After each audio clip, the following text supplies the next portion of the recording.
Welcome to the 2015 University High School Senior Debate. Over the 38-year history of University High, this event has become something of a rite of passage for all UHS graduates. As you already can see, the seniors have done a tremendous amount of work in this mock election project, which culminates with this annual event. UHS juniors, you are the electorate. Please pay close attention today. Tomorrow, you'll be asked to cast your vote for the party that you think won the debate. Tomorrow, voting will take place in room lower level 3 before school from 7:30 to 8 o'clock, during second lunch, and after school from 3:15 to 3:45. Votes will then be counted at 3:45 p.m. tomorrow. Juniors, please take your time to vote tomorrow. Before I introduce our special guest moderator, let me summarize the format of this debate.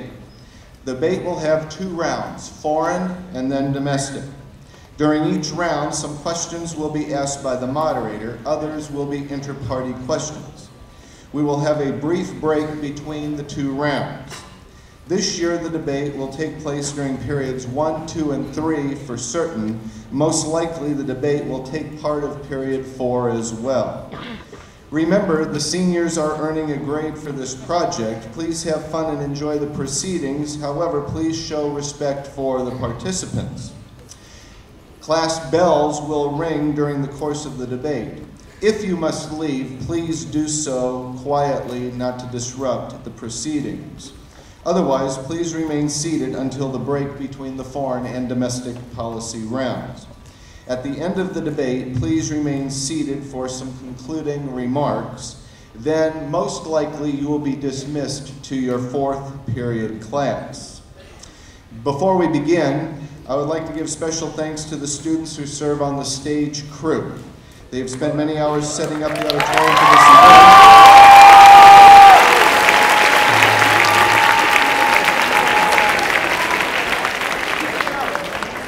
And without doubt, without the stage crew, we would not have this event without them.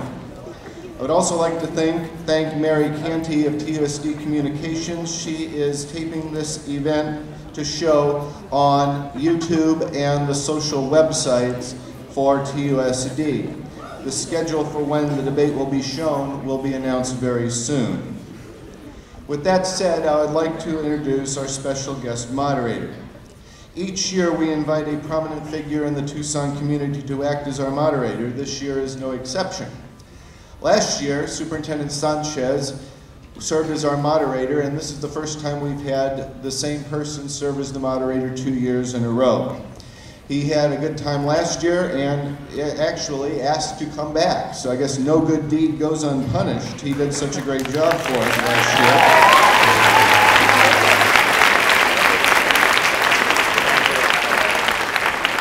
So without further delay, let's get the debate going. Please welcome Superintendent H.T. Sanchez.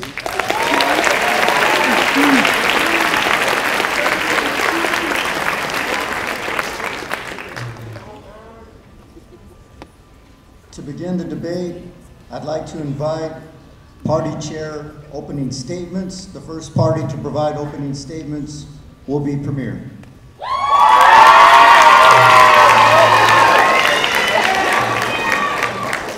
Hello, my name is Tanner Scott, and I'd like to welcome you to the premiere of the 2015 University High School Senior Debate. Woo! Thank you all for coming. Today you will hear my fellow party leaders discuss government policy, propose new ideas, and create solutions to the problems that face America today. Productive policies that clarify the issue and successfully help the people that is intended to. New and innovative ideas that will improve America by ensuring that people are getting what they need. We have developed solutions to issues both foreign and domestic that will allow necessary communication to bring closure to issues in a timely manner. Like any truly great movie, Premiere will hook you, not with special effects or bug name actors, but with a story that you want to be a part of. Premiere's goal is to bring everyone together to a new world without hunger or sickness, a place of equality and diversity, a nation where you are in the spotlight. Thank you.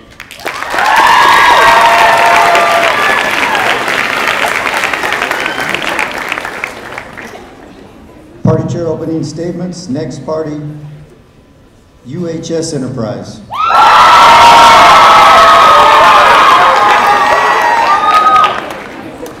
Good morning, my name is Sam Sly and I'm the party chair for UHS Enterprise. Last week you received your intergalactic passports and your ID badges, so allow me to give you a tour of the Enterprise. To start, the Enterprise is composed of 50 crew members and 5 leaders, with an expected 200 new junior members to join the crew in the next few days. The ground floor of the Enterprise is our research department, where crew members work to gather information pertaining to all major global topics. We then use this information to create specific and effective policies that work to target and solve the root causes of our galaxy's most challenging problems. Here aboard the Enterprise, we are committed to both creating new and improving upon existing policies in order to create a successful solution to our problems. Moving up, we have our command center. This is where our leaders work to implement and defend the policies that are ultimately revolutionizing the galaxy and pushing us into the future of government.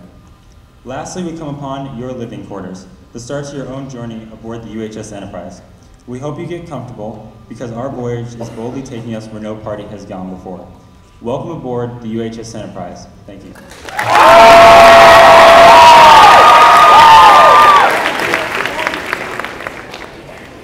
I'd like to welcome to the podium, Chrome.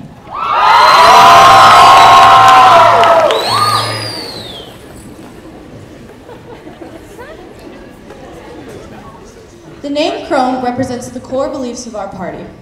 First and foremost, we adopted the shiny, reflective quality of the element chromium, aiming to reflect the views of each and every member of the voting public. However, Chrome also means color. We understand that each person is made up of different views, different opinions, or, in other words, different colors. With Chrome, we intend to reflect every single vivid color that each of you may represent. Chrome is a party that integrates all of your diverse perspectives into a kaleidoscope of ideology and pragmatism. We promote progress, we incite innovation, but most importantly, we reflect you. Thank you.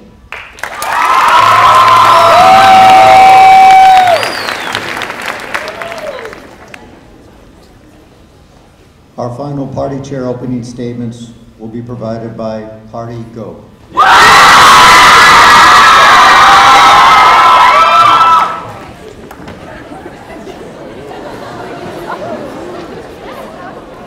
To go is to move forward, to build on our successes. Party Go looks towards the future and promotes positive change with you in mind. At home, we recognize the importance of affordable health care, a comprehensive education policy, and sustainable energy. Internationally, we will pursue free trade and humanitarian aid. Party Go has crafted an ideal vision of the future, and with our policies, this vision will become a reality. Imagine yourself at an intersection. Don't let fears of failure stop you. Don't be cautious. Be bold and ambitious. Green means go.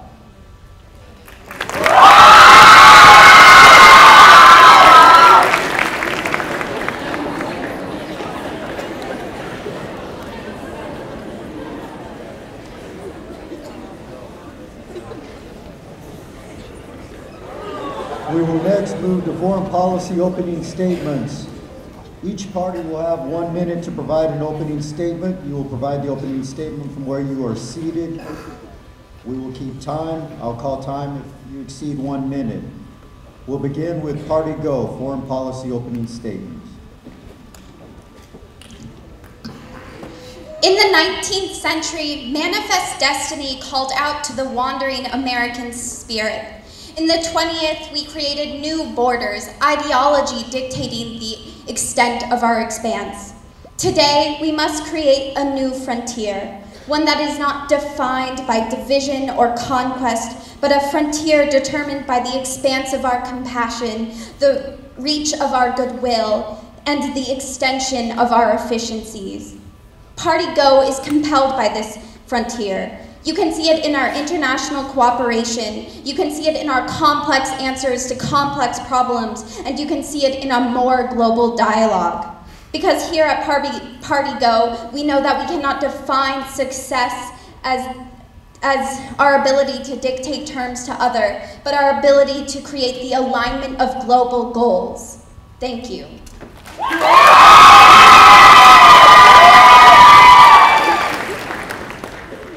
Next, foreign policy opening statement, Premier.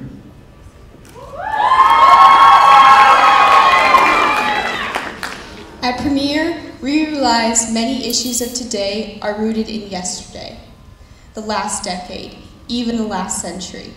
The historic nature of these issues poses an interesting question, and that is the question of where we have potential.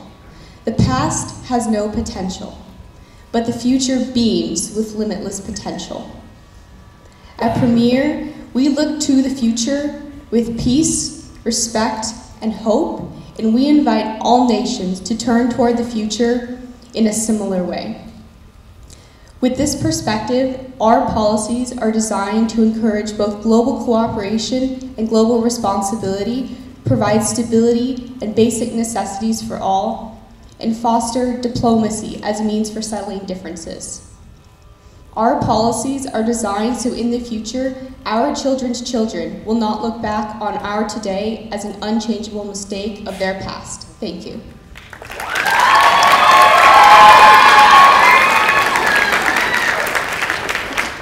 Foreign policy opening statement, UHS Enterprise. UHS Enterprise is a party built on the foundations of teamwork. Our foreign policy is designed on the same basis. It's teamwork that promotes strong diplomatic relations, a global economy, clean environment, and peaceful reform. It's teamwork that invites cultural diversity into the pool of ideas. It's teamwork that encourages an atmosphere of collaboration on an international scale. Welcome aboard the UHS Enterprise. We are ready to move forward with you. Thank you.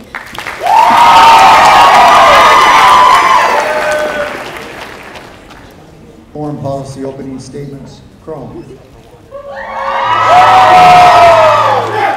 As new issues arise on the global stage, America must reevaluate its role in the global community. While in the past we have entangled ourselves in the foreign affairs of others, draining resources and abusing military force in the process. America must change its ways because the world does not need countries fighting each other. It needs stable, cooperative states that will strive to better the future of all people together.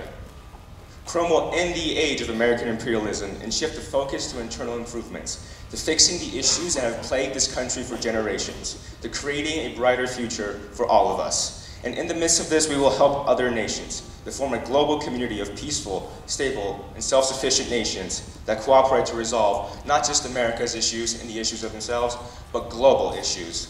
Thank you.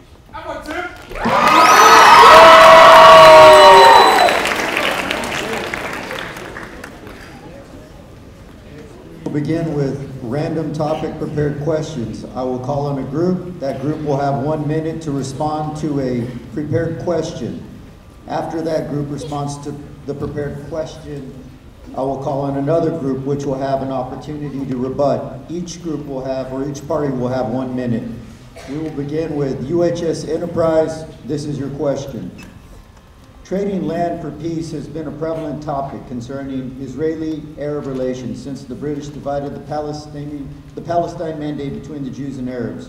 Would your party pursue talks between Israelis and Palestinians in an attempt to create two states? Why does your party take this position? 1 minute. The conflict between Israel and Palestine has been ongoing since 1948.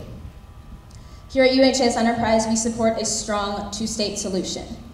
Currently, the United States does not recognize Palestine as a state. They continue to aid Israel militarily, and Israel has been expanding and expanding, and Palestine has been shrinking. And obviously, this policy is failing. Since last summer, violence has erupted to the point of the U.S. halting all negotiations between the two nations. Here at UHS Enterprise, we are making bold steps toward welcoming Palestine into the international community. we will recognize them as a state. This will allow Palestinian militant groups to turn toward peace talking instead of violence. We will maintain strong relations with Israel in trade and counterterrorism, but we realize that Palestine must be recognized as a state for this conflict to end. Thank you.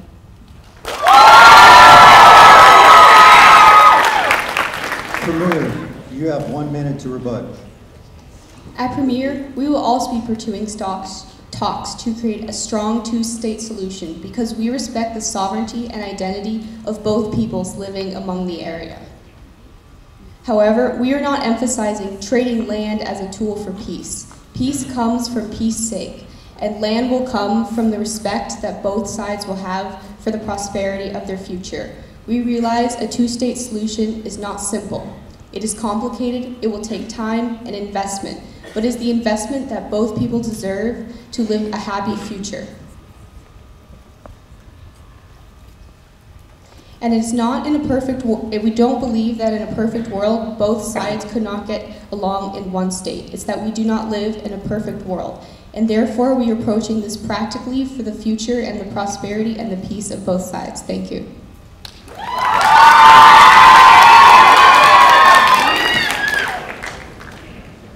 The next question is for Chrome. You'll have 1 minute to respond. Given Iraq's struggle to amass a military presence capable of an ISIS counteroffensive, how should the United States intervene?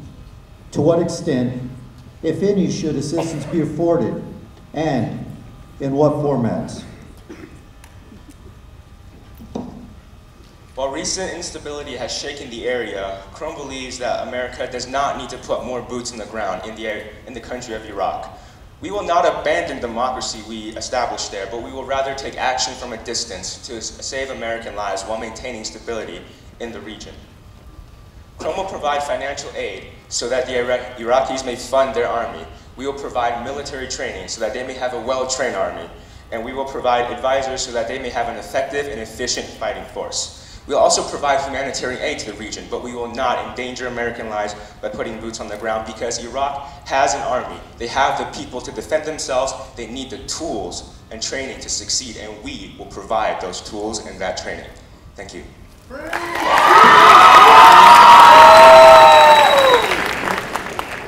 Party Go, you have 1 minute to respond. ISIS is not just a destabilizer in the Middle East. ISIS acts as a rallying cry to jihadists all across the world. Chrome's policy is ultimately ineffective to stop ISIS. The United States must take a stand against ISIS, and we must take the necessary actions. First, we must do everything in our power to stop recruitment. We must foster pro-American sentiment in the region. Secondly, we must target their funding by using drone strikes in oil fields. And we must put in troops in order to stop the offense of ISIS. Troops are necessary. What Chrome misunderstands about the situation is that drone strikes have their limits, and that in previous battles, the Iraqi army has simply failed. We need to take a stand against this terrorist organization. We need to take action now.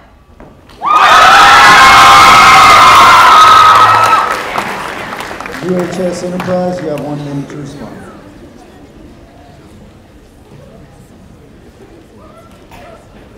Since 2003, the United States has been involved in Iraq physically and governmentally.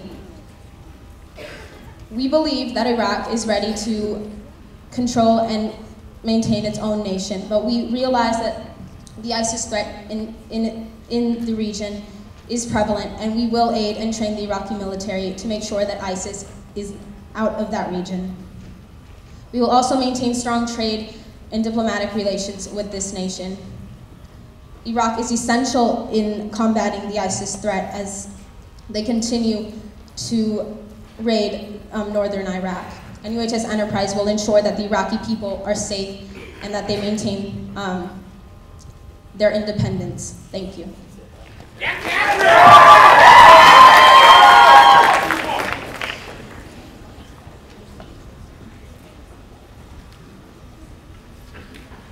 The next question is for Premier. The HIV/AIDS epidemic is a pressing issue in sub-Saharan Africa, where nearly 70% of new global cases originate. What is your party's plan to reduce this international epidemic? At Premier, we will be approaching the HIV epidemic with our diverse humanitarian efforts and a scientific approach to invest in the future of people who are affected by AIDS. Our innovative humanitarian aid program, EQUIP, will focus on drawing from a diverse group of people to improve both the distribution and the invention of healthcare, and also the education of people in sub-Saharan Africa who are most affected by AIDS and HIV. Additionally, investment in the scientific and pharmaceutical aspects of HIV will help create a more sustainable battle against this retrovirus.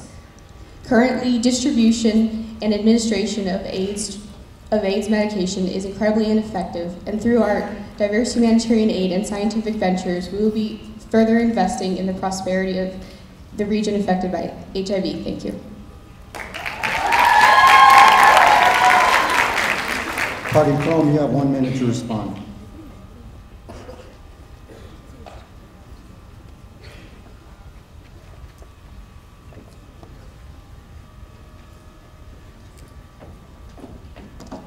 At Chrome, we are attacking the issue of HIV/AIDS on a global scale, financially, socially, and through humanitarian aid. We will be establishing new centers in sub-Saharan Africa that help all of these individuals. Currently, in the US alone, only 40% of those affected with HIV/AIDS are given treatment. This is unacceptable, especially in sub-Saharan Africa, where nearly 70% of the global HIV/AIDS cases occur. We will be allocating more funds to the organization UNAIDS to help these individuals develop a vaccine or any type of treatment that will allow better and more efficient distribution of these medications and ultimately end AIDS on a global scale. Thank you.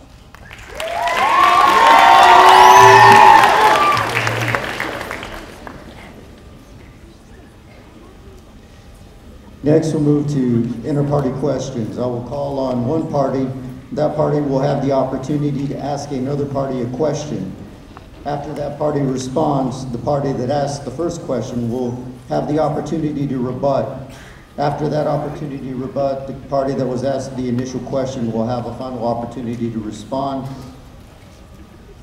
We'll begin with Party Chrome. Select your party to ask your question.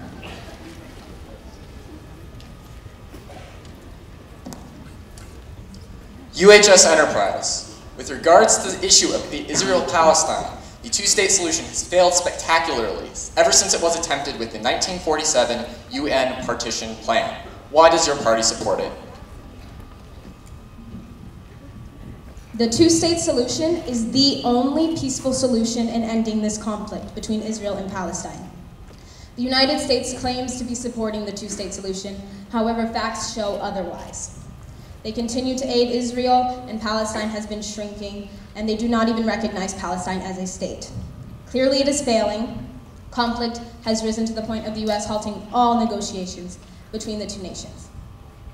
We are taking a stronger stance on the two-state solution because it is the only peaceful solution. We will recognize Palestine as a state. This will allow Palestinian militant groups to turn towards peacemaking instead of violence. Because right now at the international stage, Palestine does not get recognized. In these peace talks between Israel and Palestine, they are not at equal levels. Israel is above Palestine, and currently Palestinians turn towards violence because it is their only outlet. They will not give up. They will not allow a one-state solution. Their people have been in that land for centuries. And UHS Enterprise will allow both Israel and Palestine to live in peace with a strong two-state solution. Thank you.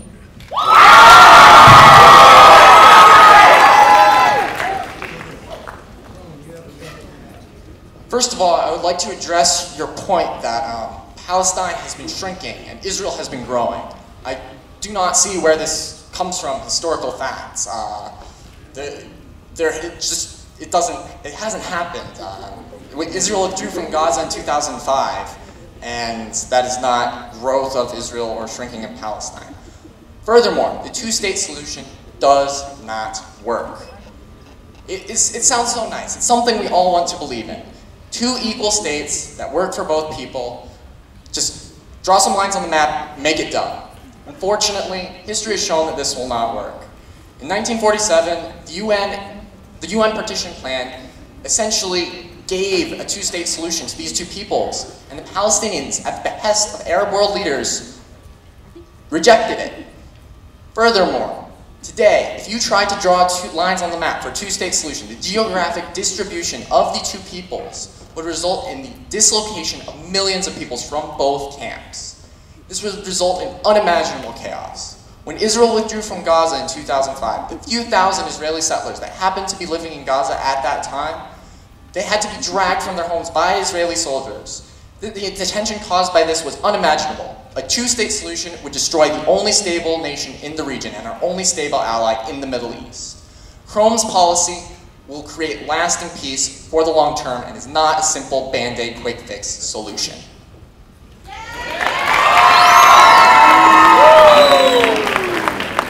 UHS Enterprise, you have 1 minute. I would like you to look at a map from 1948 to today. Israel has been growing and Palestine has been shrinking. We need to understand that Israel and Palestine can live in peace, but the United States right now is not implementing it. It is not. It continues to aid Israel and ignores Palestine. Clearly this is not working. The one-state solution is clearly not working.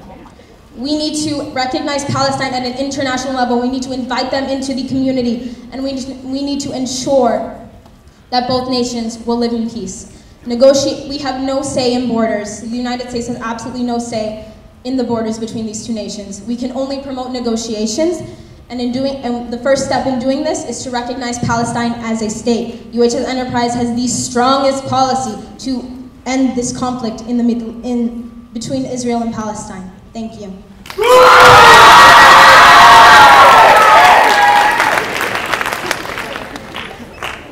Party go. Select your party, ask your question.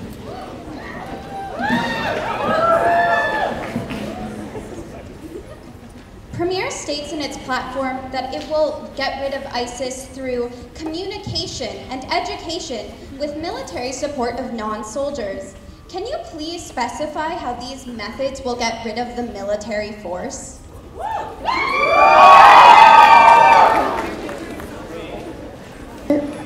At Premier, we emphasize addressing ISIS as an international issue because it is. Thus, we are inviting the international community to all to participate in combating of ISIS. Yes, gathering of intelligence and communication is the best way to interact with an international community. We will be drawing on the countries around where ISIS is strongest, particularly Iraq and Syria, to both shelter refugees and combat the issues where they are most prevalent in their nations. Additionally, we will be funding all those who request assistance in terms of arms and also humanitarian support to refugees and those displaced by the actions of ISIS. With support to people like the Kurds who are non-soldiers fighting ISIS, we believe that we can most directly attack ISIS at what can be considered its most source without taking an active boots-on-the-ground U.S. military policy. The Kurds are a passionate people dedicating to protecting their homeland, and we need to support them in all of their efforts. They are brave and courageous, and we applaud them for fighting for freedom, sovereignty, and values that highly align with America. Thank you. Party go, you have 1.5 minutes to rebut the response. While Premier's policy sounds good, in actuality, it would not be effective. They do not recognize, they do not challenge, and they do not get rid of the military threat that is ISIS. While they alluded to the fact that communication is necessary, they don't go into specifics. They don't specify, will this be through cyber communication or through CIA intelligence. They don't specify exactly which countries we'll be working with because not every country is our ally in this fight.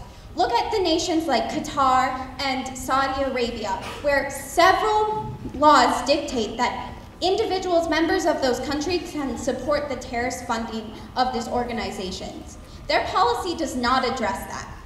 We have to be cognizant of the hundreds of thousands of lives that have been lost in this conflict. We have to be cognizant of the fact that ISIS is a terror organization that mass slaughters. And we need to take action against this injustice. Anywhere where there is conflict, anywhere when there is the senseless murder of lives, we have to make a statement supporting life. And while Premier's policy sounds good, they do not take the necessary means to make those ends.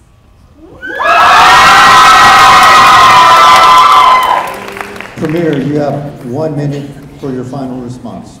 We are very cognizant of the hundreds of thousands of lives lost, and that's why we're increasing humanitarian aid and awareness of the issue.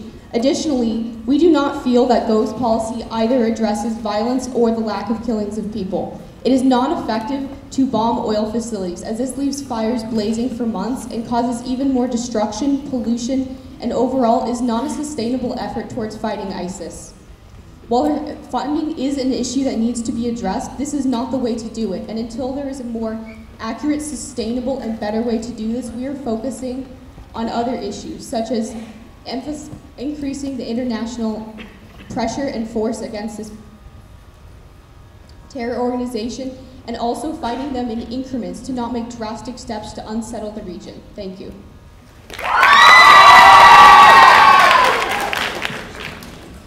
Premier, select your party, ask your question.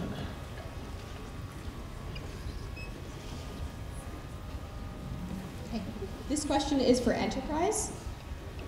So in your platform, you do not suggest raising the sentence for human trafficking at all. And this is one of the best ways we have to actually control a rather uncontrollable international situation.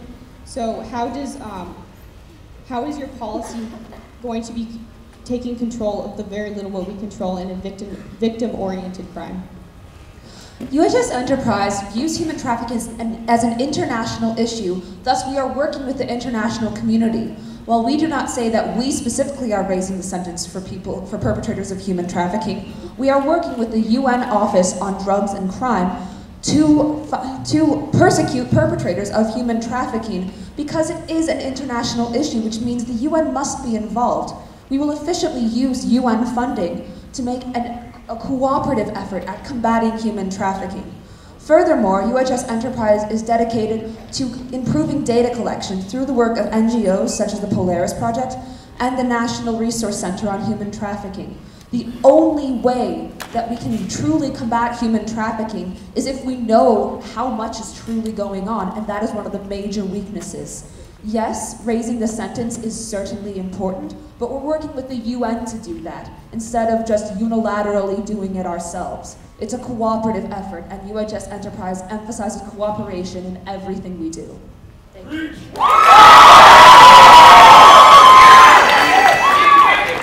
Premier, you have 1.5 minutes to provide a rebuttal. At Premier, we are addressing human trafficking at both sources, home and abroad. Domestically, we will be pushing legislation to help said NGOs and other nonprofits that are doing great work in helping rehabilitate and save victims. However, we are also taking a leadership stance, and as a global leader, we are taking the first step in raising the minimum sentence of both labor and sex human trafficking to 20 years. While we know we cannot enforce this on the global community, we will set the standard as a leader and highly encourage other countries to do so, to raise the punishment for this heinous crime. Internationally, we will be also increasing funding to safe houses, as we know safe houses are the first place that these exploited people go for mental, physical, and emotional rehabilitation. Human trafficking is a very unstable issue. Often we do not know to the exact extent it occurs or where it does, but by increasing the punishment for it domestically, we are discouraging those who think they can get away with exploiting another human being for profit. We are setting the standard as a humanitarian country. Thank you.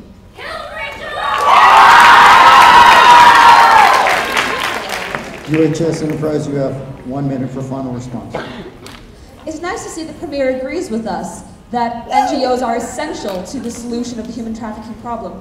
However, I'm concerned that you can't actually sentence people to human trafficking if you don't have research about where and when it is occurring, which is why we are focusing on data collection and improving that system.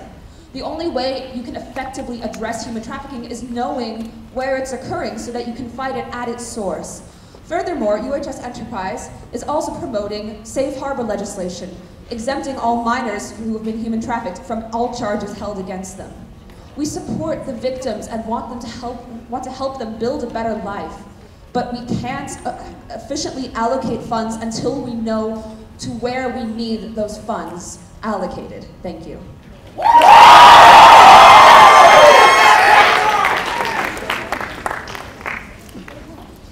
UHS Enterprise has been popular in this round, so UHS Enterprise, you get to ask the final question. So select your party and ask your question. This question is for Chrome. Your party plans to formally stop overseas contingency operations and replace it with a rather weak and vague plan. You also plan to cut 40% of the United States military budget. We would like you to consider the jobs lost due to such a policy. How do you intend to keep the American public safe? How will you keep our embassies abroad safe? How will you bring our soldiers home from the Middle East?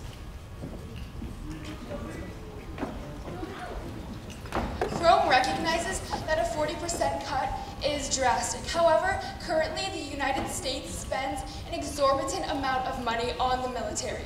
In fact, we spend more than the next 8 countries combined. This is completely unnecessary.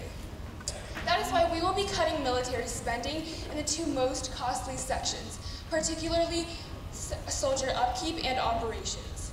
We will be diminishing recruitment, and we will be slowly withdrawing our troops from non-combat bases around the globe while still maintaining enough of a U.S. presence abroad. In addition, we will be cutting dead-end and inefficient programs and projects, as these are more of a financial burden to us at the moment. With this policy, with Chrome's suggested cut, the United States will still lead world military spending by over $200 billion. We believe and we know that this is enough to maintain the United States military prowess. In addition, we are not cutting any funds towards research or development for the military. This will ensure that we still have the adequate technology, engineering, and scientific research going into the projects that will allow America to thrive on a global level in accordance with the military as well as domestically.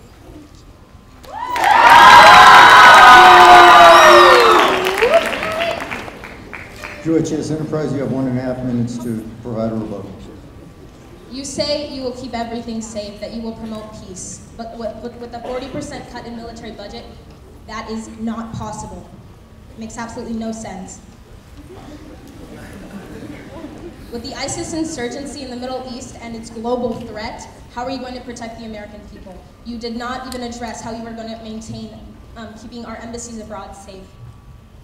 How are you going to ensure that our veteran health care and benefits continue to grow and be maintained? What about our military academies that must continue fostering our nation's top leaders? How will you fund those? And you have underestimated the military because it is not only an offense, it is not only a defense, it is there for peacekeeping operations. How are you going to secure our borders with the growing threat of terrorism on the web? Since Saturday, there have been 5 threats concerning potential explosives on American civilian aircrafts. A 40% cut in military budget will not keep the American people safe. UHS Enterprise is increasing our military budget to make sure that our people are safe, our embassies are safe, and that our military comes home from areas where they do not need to be anymore, such as Afghanistan. Your policy on the military and your idea of formally stopping overseas contingency operations will not keep Americans safe.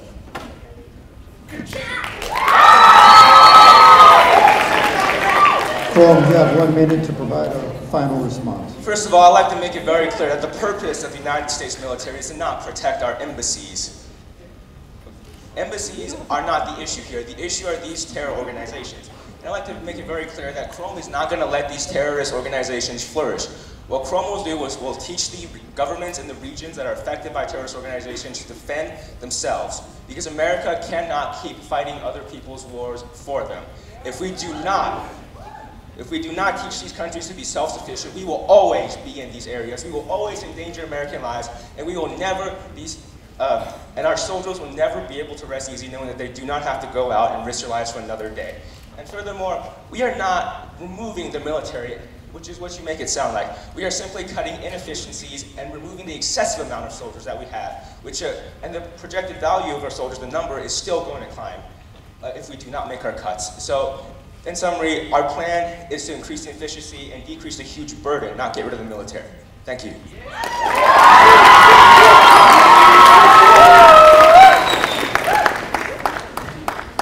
We will next return to random topic prepared questions.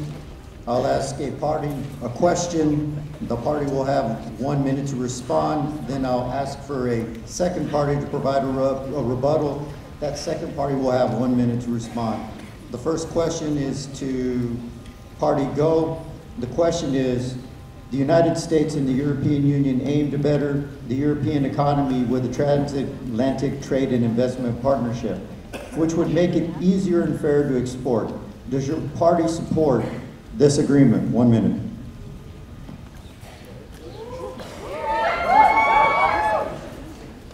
Party Go fully supports the promotion of free trade, and that's why we are signing on to the transatlantic trade agreement with the EU.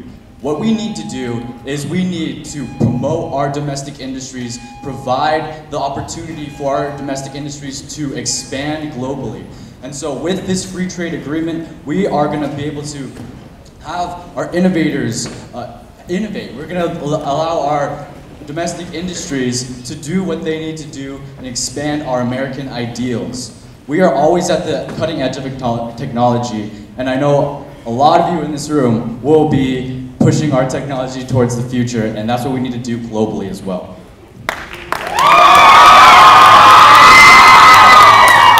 Chrome, you have 1 minute to rebut.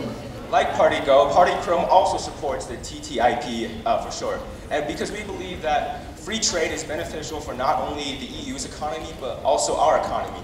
And then past the EU has shown to have similar or higher standards in labor, production, and research. And we believe that passing the TTIP will be a beneficial relationship that benefits both our economies and allow the youth in both countries new opportunities to flourish and to be successful entrepreneurs and businessmen. Thank you.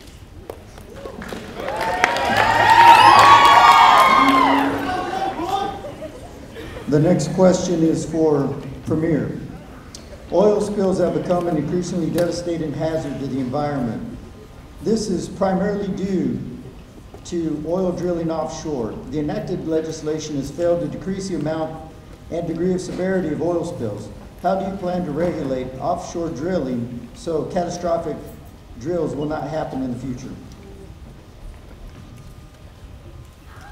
So as of now, Premier does recognize that oil spills are a problem in the oceans. So we plan to decrease our dependence on other foreign fuels. We will be doing this by incentivizing alternative fuels as well as environmentally friendly vehicles. We will provide subsidies at home for companies to provide more alternative fuel vehicles, and we will also provide subsidies for companies that provide alternative fuel sources as well as energy here at home. And now in order to decrease these oil spills, we will slowly be decreasing dependence on foreign oil, which will overall lower this oil spill. And we will also be increasing funding towards cleaning our waters, and we will apply this technology furthermore on foreign oceans.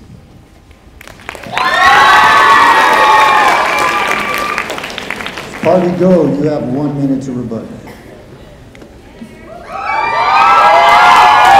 At Party Go, we recognize that these oil spills are of catastrophic nature and they need to be addressed. That's why we're going to be independent from foreign oil in the coming years. We are weaning off our dependence by moving towards a renewable, sustainable source of energy. We understand that this is a problem that has been presented to us by the lack of foresight from our previous generation. But Party Go has hope written on its sidewalks. We are investing in a sustainable future. We are investing in solar energy. We're investing in renewable energy. It's going to allow us to be sustainable, to be innovative, to be efficient and productive.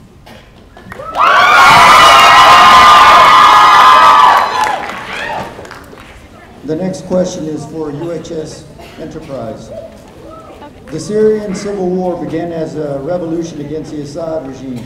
The war today has become increasingly complicated due to outside militant and terrorist organizations using Syria as a safe haven. How will your party assist the people of Syria amid this conflict? UHS Enterprise recognizes that in Syria right now, it is a volatile situation with not only the brutal Assad regime, but also outside militant and terrorist organizations that pose a threat to the Syrian people. 3 million Syrians have been displaced amid this mayhem, and UHS Enterprise is increasing humanitarian aid to the Syrian refugees. We are also providing a very strong defense for the people of Syria. This includes putting NATO troops on Syrian borders to prevent the flow of terrorists in and out of the area. We are also isolating ISIS through intelligence, drone strikes on their oil and asset revenues, and freezing their bank funds to isolate them further. This will ensure that when political change comes to Syria, the Syrian people will be able to reclaim their nation, which is rightfully theirs. The Syrian people deserve a peaceful nation right now. And although forced political change is impractical, UHS Enterprise will provide a very strong defense. Premier, you have 1 minute to provide a rebuttal. The issue of Syria is complex with influences of the Assad regime, rebels, and outside terrorist organizations such as ISIL amid an immense power vacuum. However, we recognize at the center of all of these forces fighting are people like you and me. And thus, our main stance towards Syria is one of intense humanitarian aid for those who are suffering untold amount of misfortune. If we focus on anything but the people at the center of this, we are doing innocent civilians an extreme disservice. And thus, humanitarian aid towards Syria is our biggest policy. However, additionally, through our ISIS policy of encouraging international communication and intelligence gathering and cooperation, we will be improving the situation gradually while aiding the immediate need of the people. Thank you.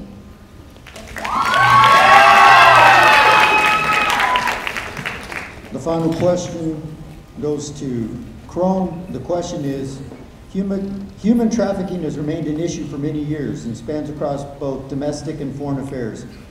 How will your party work to end human trafficking both at home and abroad?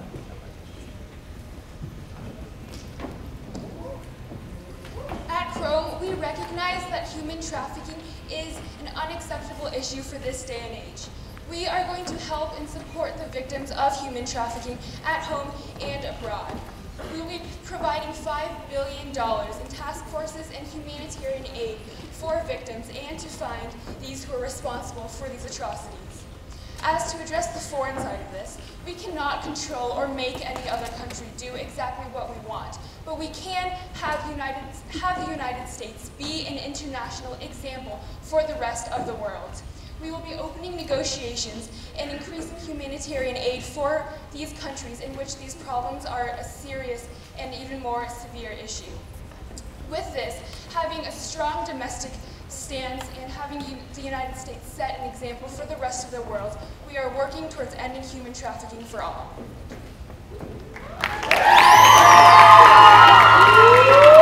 UHS Enterprise, you have 1 minute. UHS Enterprise is not only setting an example for the world, but working with it to end human trafficking together. Through work with the UN and efficient use of UN funds, we will hold countries accountable where there are high rates of human trafficking. We cannot do this alone, so we are emphasizing international cooperation in our human trafficking policy. But we are not neglecting the domestic side. We are increasing funding to research and data collection, to find out where human trafficking is occurring and to best allocate funds to help the victims of human trafficking. We're also promoting legislation that protects victims of human trafficking and helps them rebuild their lives without having to struggle in our system. UHS Enterprise views this as a pervasive problem and is taking a comprehensive approach, both domestically and abroad, to end human trafficking, now, not in the future.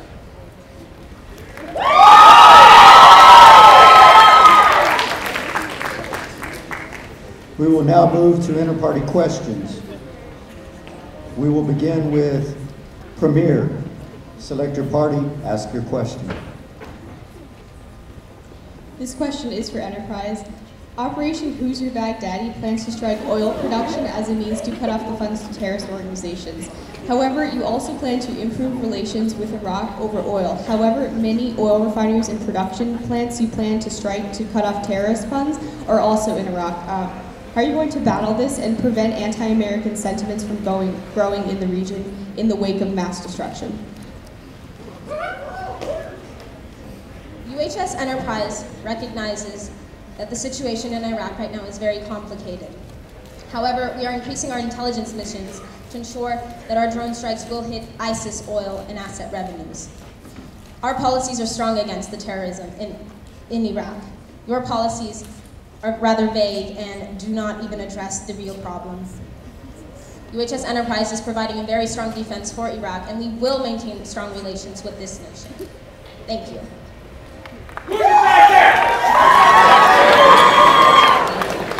Premier, you have a minute and a half to respond. It's great that in this day and age, drone strikes are accurate and can hit ISIS targets, but the fact remains that the destruction left in their wake is still unimaginable. The Persian Gulf Wars surely demonstrated this, as fires blazed for months and required extreme and expensive professionals to go into dangerous situations to put this out. We will be improving relations with Iraq by not removing ourselves from an already incredibly volatile situation with the current ISIS threats. Additionally, our humanitarian aid and our support of non-military soldiers will be combating issues of ISIS that we think are more appropriate to take on at this time. We do not think it's appropriate to bomb oil refineries. If anything, to cut off ISIS funds, we should be attacking the underground trafficking routes that ISIS uses to even transport this oil to be sold, as they cannot sell it globally in a legitimate market. Thank you.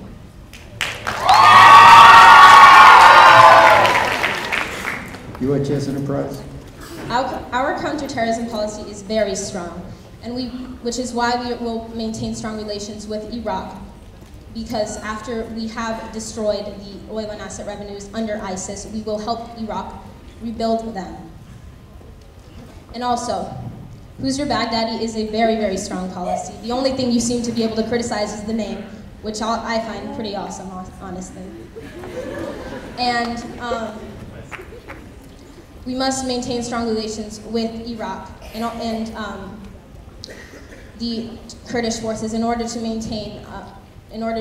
combat the ISIS insurgency. Your policies are very, very vague and do not address the real problem of ISIS. We will ensure that ISIS is defeated. We will ensure their ultimate collapse.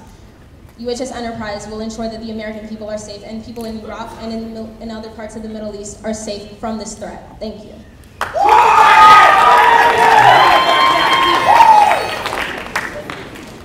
UHS Enterprise, select your party, ask your question. This question is for Premier. I couldn't find any information on your policy regarding Libya.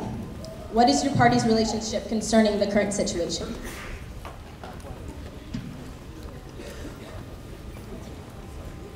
While not explicitly stated, Premier does have a very strong humanitarian stance toward Libya and all African countries.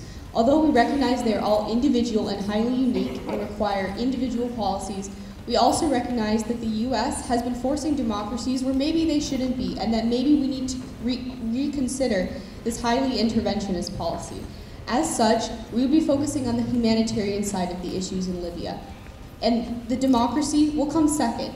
We also are more interested in a stable government that respects humanitarian rights than the exact process of how people are elected to the government. While eventually democracy is America's end goal, as we believe that is a way to bring stability, stability comes first for the people who are being tormented by both rebellions against the government and oil-seeking militants. Additionally, humanitarian aid and support for refugees will help people displaced by this conflict, and we hope to bring economic prosperity to the region so oil-seeking militants will not have either the incentive or the ability to take control as they wish to do now. Thank you. UHS Enterprise, you have a minute and a half to provide a rebuttal. Funny, that sounds just like our policy, the policy you failed to include in your platform.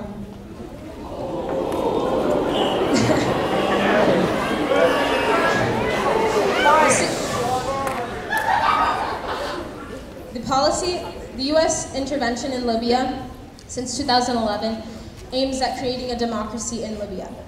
However, after 42 years under the dictatorship of Muammar Gaddafi, this is clearly failing. The Libyan people are not ready for democracy, and the United States should recognize that and accept that maybe we should allow the Libyan people alone to decide the future of their own nation. We are beginning multilateral peace talks with the different factions in Libya to ensure that they are in control of their own nation. You do not even address this prevalent issue in your platform. And considering that the US is partially to blame for the issue right now in Libya, is absolutely ridiculous that you do not even include it in your platform. Yeah, Libya! Premier, you have 1 minute to provide a final response. We apologize for not explicitly addressing Libya in our platform. However, we all know it is not possible to address every issue individually in our platform. As this can be seen in the fact that UH Enterprise fails to mention Iran or loosening its sanctions specifically in its platform. So, that aside, we do have a very strong platform for each country in Africa. While it's not individually enumerated in our platform, it is centered on humanitarian aid and promoting stability and life for the people living there. Thank you.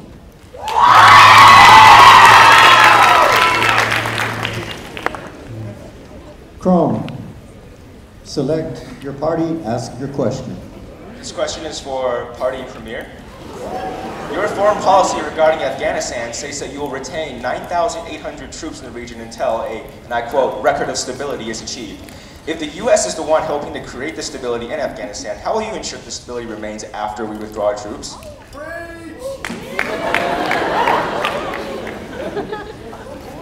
So, indeed, we are holding with the current cut down to 9,800 troops, as is the U.S.'s current policy by the end of 2016.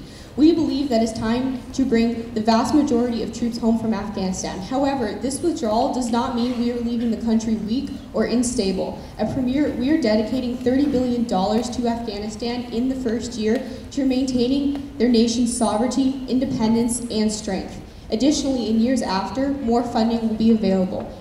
Also, advisors in limited capacities at first, but larger as it is deemed necessary to fight threats, will be provided, and we will not be abandoning Afghanistan, as indeed we do recognize we intervened and greatly made them dependent on our resources.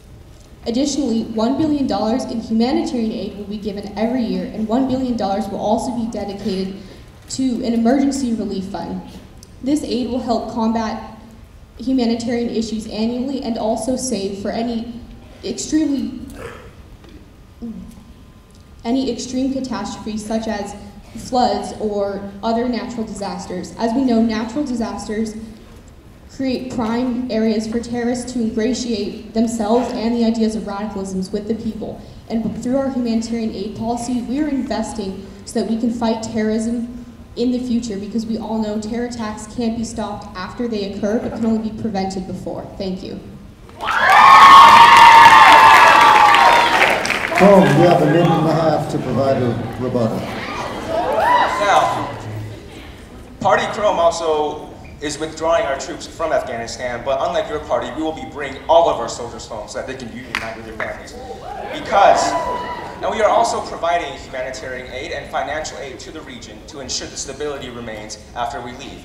But we realize that Afghani forces do not need more manpower. They currently outnumber terrorist threats in the region 12 to 1. What they need is more training, more equipment, and help with their army, which is what we are providing. Because our policy at Chrome teaches countries to be self-sufficiency. We want to foster self-sufficiency in the world so that the United States does not need to be constantly involved in foreign affairs. This will allow nations to defend their own people without U.S. intervention, without endangering American lives, without draining American resources. Thank you. Party Premier, you have 1 minute for a final response. At Premier, we hold strong to our policy of keeping 9,800 troops in the area, as we believe we do not want to drastically cut them all. This region could become unstable very quickly, and thus we do not want to do a complete cutback in 1 year. We want to leave something in case of emergencies.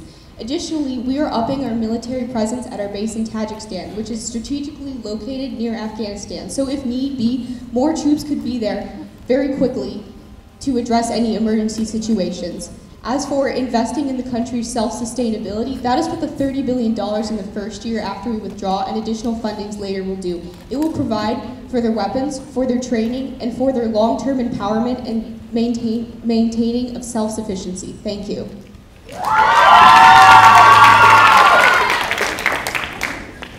Party go. Select your party, ask your question. Party, you will have 2 minutes. Platform, it states that it will reduce 50% of the troops in Japan and South Korea, which defend those countries against North Korean aggression. Additionally, given the fact that there has been a recent increase in tensions between the United States and North Korea has explicitly continued its nuclear program, wouldn't you agree that this policy is imprudent and dangerous to American lives?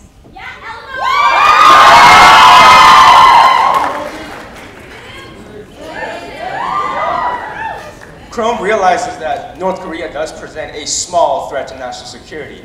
However, we also realize that North Korea does not have an effective fighting force. Japan and South Korea are not in danger of any sustainable invasion from North Korea. In addition, North Korea's primary ally in this century, which has historically been China, has been slowly withdrawing their support for the rogue country because they have not been pursuing peace with Western nations. Chrome will withdraw troops from South Korea and Japan as a sign of peace towards China, that we are not attempting to fight a war. And Chrome will work with China to establish Chinese oversight of North Korea using their leverage so that we can save the people stuck in all those camps in North Korea and defuse the situation.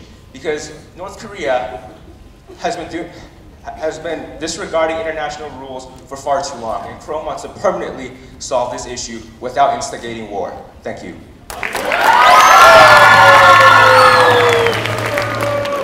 Party go. You have a minute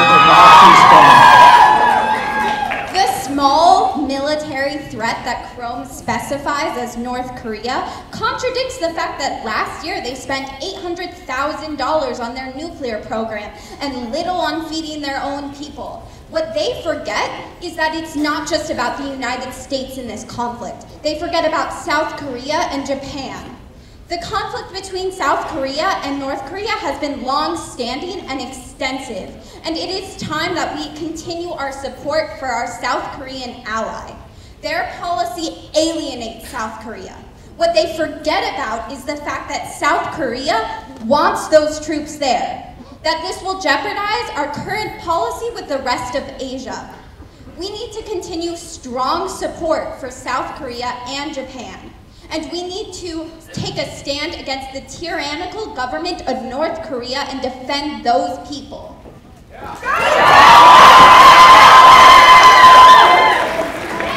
Chrome, you have 1 minute. Now, $600,000 might seem like a lot of money if you found it in your pocket one day. But I want to make it very clear that in regards to a nuclear program, $600,000 or $800,000 is nothing. The United States spends $620 billion on just maintaining our nuclear program, and other nuclear countries also spend upwards of billions. Now, North Korea is not a threat to South Korea at this moment, even without US intervention, because China wants stability in the region because it is financially beneficial for them to have stability. Thus, we are going to be working with China to resolve the issue of North Korea and create peace in the region, so we do not need to endanger American lives, even though they do not face a large threat from North Korea in the first place, but also so that we can stop to drain our resources, because we need to bring our soldiers home from these bases because their presence is not required, and North Korea is not a large threat to national security. Thank you.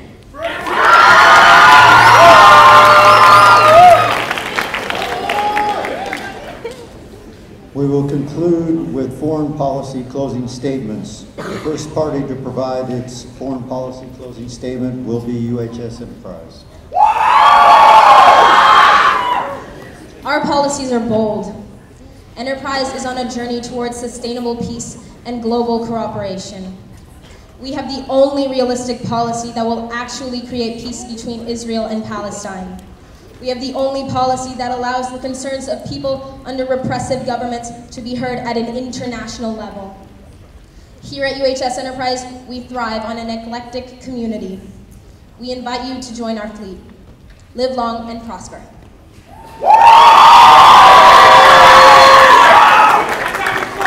Crone, you have 1 minute for your foreign policy closing statements. From the island of Japan to the forests of Germany, the United States has expanded to all corners of the world, taking on the role of the world's peacekeeper. But as we enter a new era, we have to realize that the world does not revolve around the United States, that the world is full of complicated disputes that require careful, calculated resolutions, and cannot be solved with brash intervention across the globe. Crone will pursue these resolutions with a policy that reflects the ideals of peace and cooperation, so that the citizens of the US, the citizens of the world, can look forward to a future where nuclear weapons are not the best war deterrent, entire regions are not in turmoil, and every country has an equal opportunity to succeed on the global stage. Because the citizens of the world deserve to and have the right to this shining future. Thank you.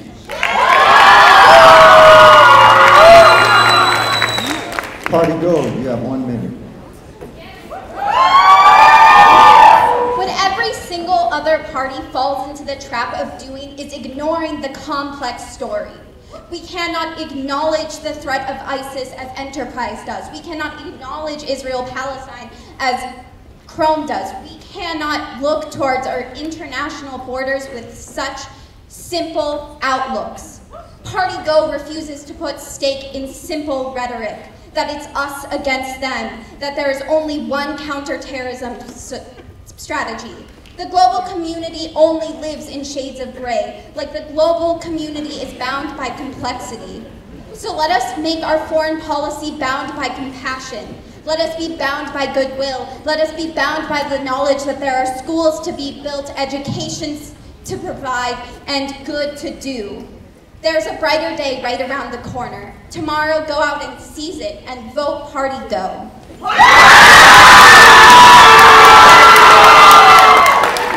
Final foreign policy closing statements. Premier, you have 1 minute. At Premier, we are implementing innovative foreign policies to improve the way we interact with the international community. We are also improving humanitarian aid in a diverse, culturally positive way and delivering it to people that need it the most. We are balancing the U.S.'s military presence to be a tactful split between appropriately present and overbearingly oppressive. In doing this, we are not overstepping our bounds, but still ensuring stability and prosperity for people who need our help in a time of dire need.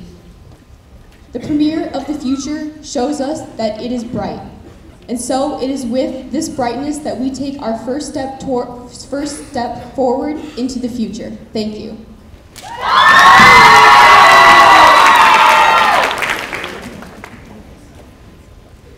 Okay, that concludes our foreign policy round. What we're going to do now is we're going to take a 5-minute break, stretch your legs, don't go anywhere, and then in about 5 minutes we're going to ask you to sit down and we'll start the domestic policy round. Thank you.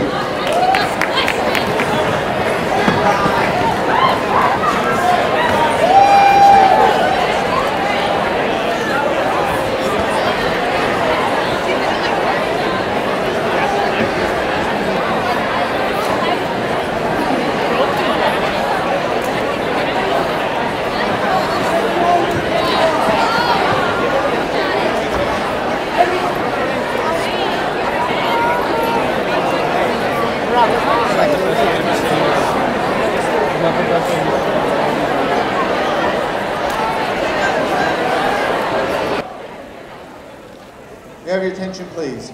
We would like to start the second round on domestic policy, but before we begin the second round, we have a special guest who would like to make a couple of remarks. Please welcome Congressman Ron Barber.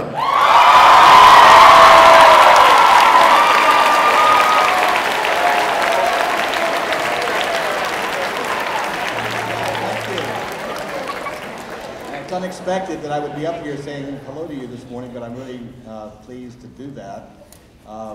I'm here primarily to see my old auditorium. I went to Rincon High School way, way back in the day, and I used to be on the stage as part of our debate team, so it's good to see another debate, but of a different kind. Boy, you guys are really good. I have to tell you, congratulations to all of the parties. You are really outstanding. Now, if only we could have some of these reasonable ideas on the floor of the House of Representatives, we'd be doing much better in the world, in the country. But I just want to say congratulations to all of the students who are participating. You really have done your homework. You clearly know the issues. As I was listening to you, as I really mean this, I hear more really smart, informed, intelligent remarks from this panel than I've often heard from some of my colleagues who don't seem as well schooled in the issues as you guys are. The future leaders of our country are here on the stage and in the audience, and I wish you well. And if any of you are ever thinking of going into political life other than here at this high school, I would encourage you to do it. It's one of the greatest honors and privileges anyone could have is to represent their community, and it's been my honor to do so for the last 2.5 years. So I wish you every success in your future careers, whatever they might be, but always remember, be engaged in your civic community and do everything you can to make this a better place for all of us. Thanks so much for doing this great job today.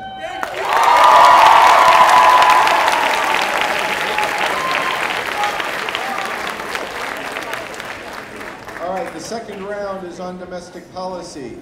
So let's get started. Welcome back, Superintendent Sanchez.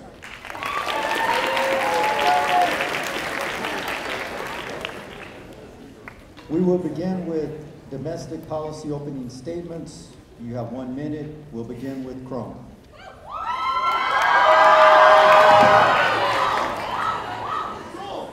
Peers, we have always been taught that our country was founded on the values of freedom, equality, and opportunity. And on many of these fronts, we have made great strides. However, let's take a look around. Do we see true freedom in a society where African Americans are incarcerated at 6 times the rates of white Americans? Do we see equality in a land where 40% of the wealth is held by 1% of Americans? And do we see true opportunity in a land where it would take 20 years to get through all of the applications to get legal documentation to enter our country? Chrome will strengthen the middle class, and it will provide social equality for all, whether you're a man, a woman, Christian or Muslim, LGBT or straight, black or white. All Americans will receive equal treatment that all human beings deserve. With Chrome's policies, America can once again serve as the beacon by which all other countries can follow. Thank you.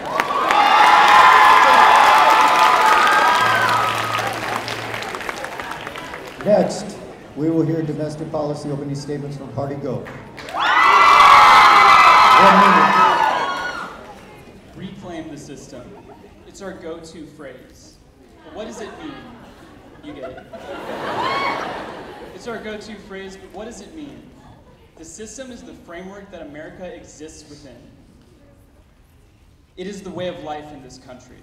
But today, there is an agonizing disconnect. There is a wealth gap. There is discrimination. There are those who have opportunities and those who don't.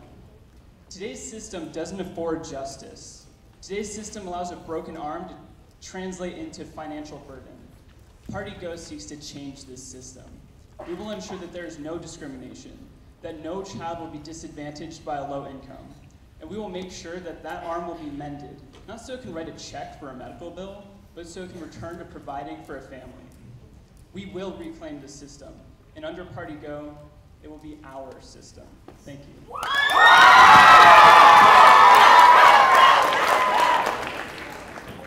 Party Premier, your opening statements, 1 minute. At Premier, we pride ourselves on an actually balanced budget. By reforming our education, social security, and healthcare systems to be more affordable and available, we are ensuring that every citizen has the right to their health, their education, and has a plan for the future. Premier recognizes the issues facing this country, and we are providing real-life solutions. We realize that this is the real world and not an idealistic situation like in the movies.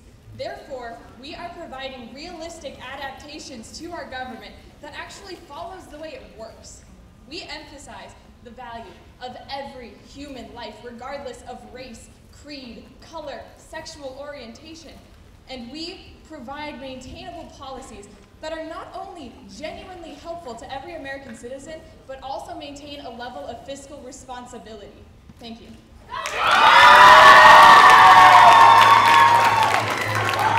Final opening statements, UHS Enterprise, 1 minute. We, the people.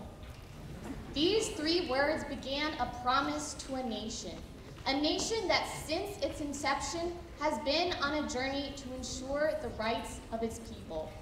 But this journey is not over. UHS Enterprise is reviving that promise of old. We have taken the necessary approach to provide solutions for the problems you face. We have evaluated and created effective plans for each and every individual policy. We will boldly take our people into a future of hope, a future of success, a future of freedom. We, the people of UHS Enterprise, will boldly go where no party has gone before.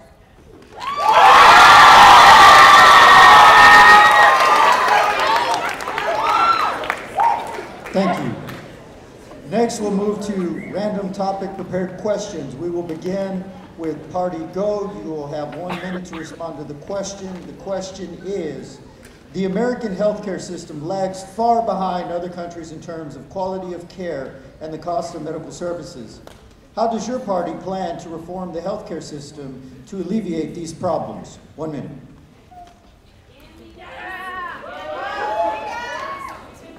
The answer is GoCare.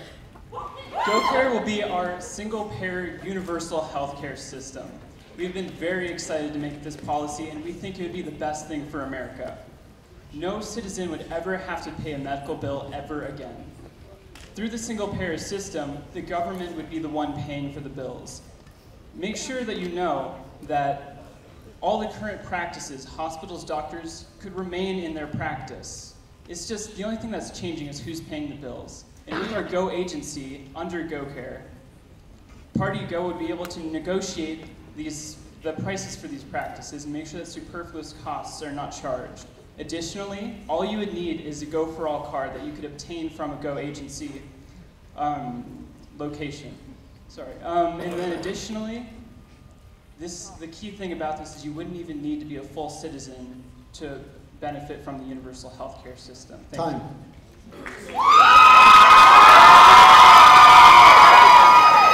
Chrome, you have 1 minute to provide a rebuttal. Go's healthcare policy sounds fantastic. Utopian even.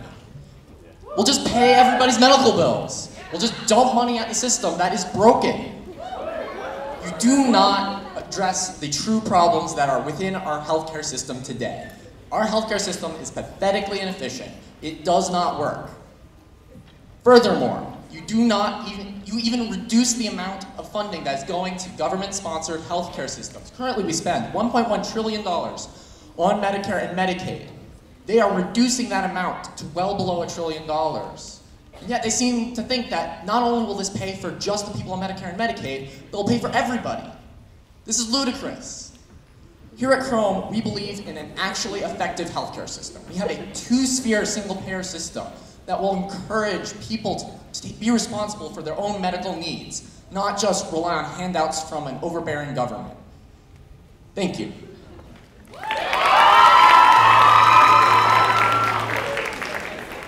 The next question is for Premier.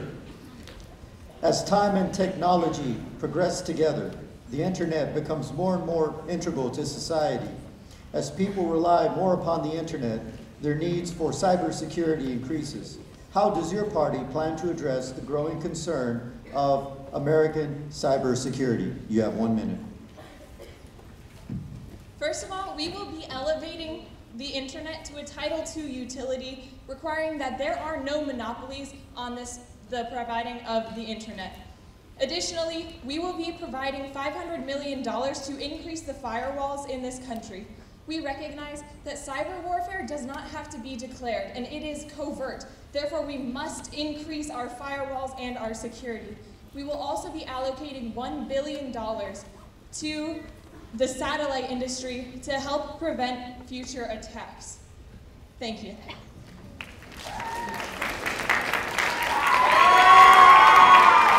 UHS Enterprise, you have 1 minute. First, UHS Enterprise realizes that one of the most important parts of preventing cyber attacks is preventing them in the first place by going straight to the source. Thus, as you just spent several hours hearing about, we are improving relations with nations overseas, limiting the number of attacks that will be coming in the first place. Furthermore, domestically, UHS Enterprise is reforming the NSA. We're cutting its funding because they have been misusing their funds and blatantly involving themselves in numerous scandals, but we do not discount the experience of the professionals in this organization. UHS Enterprise will be helping the NSA refocus its role. Rather than spying on the American people, we will be defending them. And we will revise the focus of our internet policy. Instead of suspecting our own people, we will be protecting them. Thank you.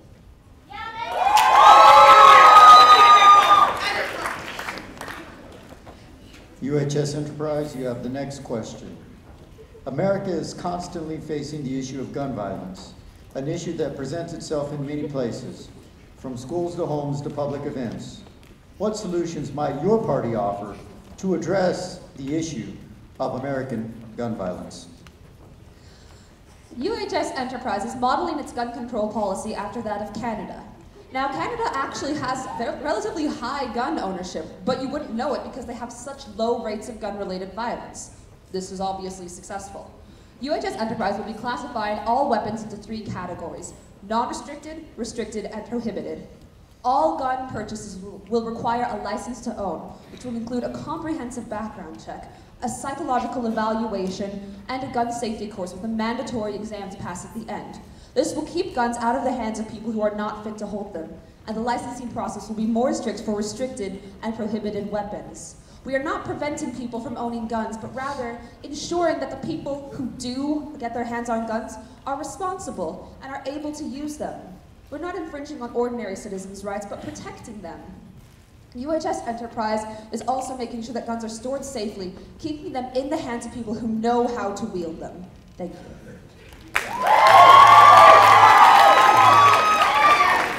Party Go, you have 1 minute. Party Go believes in gun safety. We need to combat the gun violence we see in our schools, on our streets, in our movie theaters. We have 2 policies that we are invoking in order to protect ourselves and balance the rights that the Second Amendment allows. We are strengthening the process for attaining a concealed carry weapons permit. This will increase background checks and strengthen the process for interviews and classes. Furthermore, we are reinstating the Brady Bill to ban assault weapons and limit high-capacity magazines. We are ensuring that your right to a gun is protected, as well as the American safety of the public. Ultimately, Party Go believes in the balance between the Second Amendment and public safety. We are going for safety.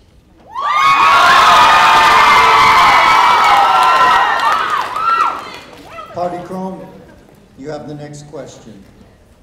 The top 1% of Americans own approximately 40% of the country's wealth. This is in part due to the loopholes and disparities in tax payments and calculations. How does your party intend to alleviate this wealth gap?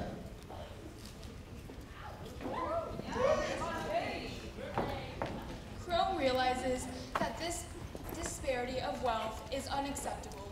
That's why, first and foremost, we are closing tax loopholes. This will significantly decrease the amount of tax money that certain high-income individuals are able to evade from taxes each year. In addition, we are increasing the income tax for the top tax bracket. We are including capital gains and corporate income taxes in this system as well. In addition, for families who earn the poverty line and down, we are eliminating all taxes. This entire tax reform policy will not only help decrease this significant wealth gap that is damaging our country, but it will also create $1.2 trillion that Chrome can use to fund its new policies. Thank you. Party Premier, you have 1 minute to provide a rebuttal. So at Premier, we also recognize that there's a disparity between the wealth of the different classes. And we plan to fix this by increasing our corporate tax and increasing our long-term capital gains tax. But we will also be increasing our education, which is the source of the problem.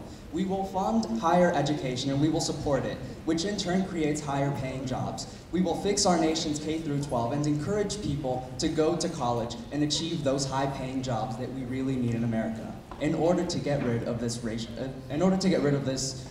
disparity of wealth. Thank you.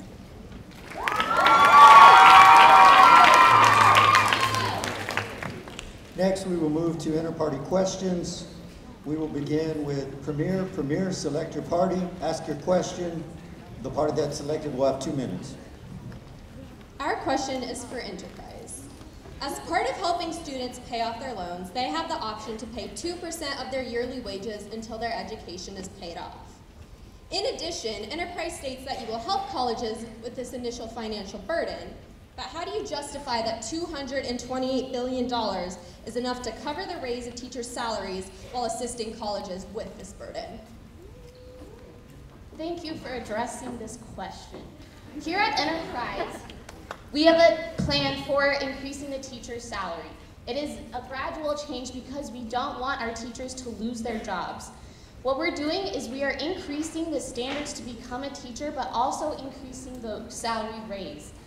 However, teachers who do not meet these standards will not get this raise unless they go and get re-certified. Teachers are not required to get this recertification. With this plan, we will have money left over from these teachers because not every teacher will be meeting the new standards. Because of this, that leftover money, we have an entire spreadsheet with every single class, all the math, it works. We are using the leftover money to go to the colleges. It is a relationship that works out perfectly because as colleges need less money, the teachers will be needing more money as they more become certified and as more teachers actually enter the system already certified. After 8 years, Enterprise will only allow teachers who meet these new standards to become teachers. This will eventually change the way that we are bringing in a new kind of teacher. These teachers will be motivated to teach. They will be giving the best education possible. This is changing the culture of education and making it more available to every single person in our country, because that is what UHS Enterprise stands for. We stand for an equal opportunity, and we are providing that opportunity with our education policy. We have the math done. We know our facts. This is a strong policy, and it will work. At UHS Enterprise, you will live long and prosper.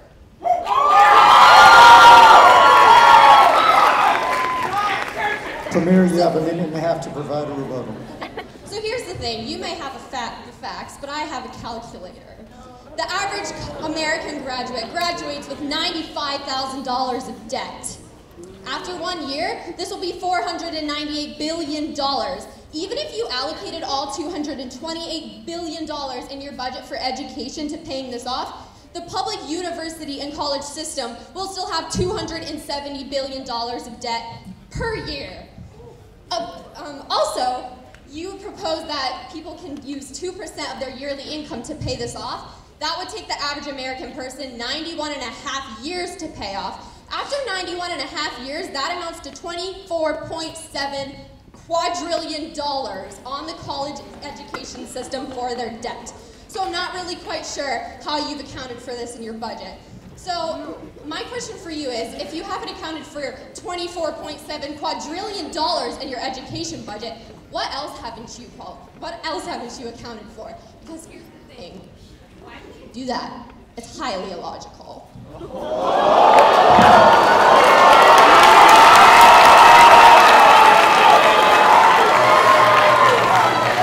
Good. Very good questions. You have 1 minute to respond. With our plan for spending for college tuition, it is an option. Students can still pay the normal way. However, you can also choose to pay more of a percentage than 2% because you are required to pay that off. I'll just keep talking over the bell. This plan will work. We are willing to take the courageous steps to ensure that each person has the option of education, that money is not keeping them from going to college.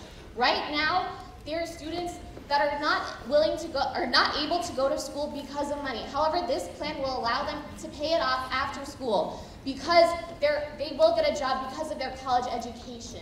Our support for them will allow them to continue in life, to live long and prosper. That is one of our mottos, and every single one of our policies reflects that. It is effective, it will work, and you can review our platform if you're not sure.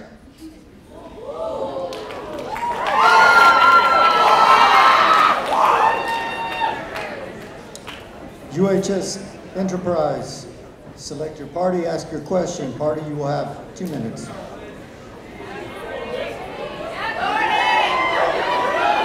I have a question for Go. If you use the numbers for taxation given in your platform and take into account all the taxes, including individual income tax, standard payroll tax, and the extra charges associated with creating GoCare, your proposed tax on the income for the highest tax bracket is over 61% for each individual.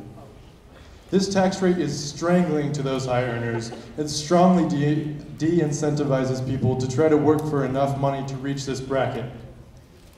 Therefore, how can you justify such an enormous tax on the highest income bracket when historically taxes that high have seriously harmed the economy overall?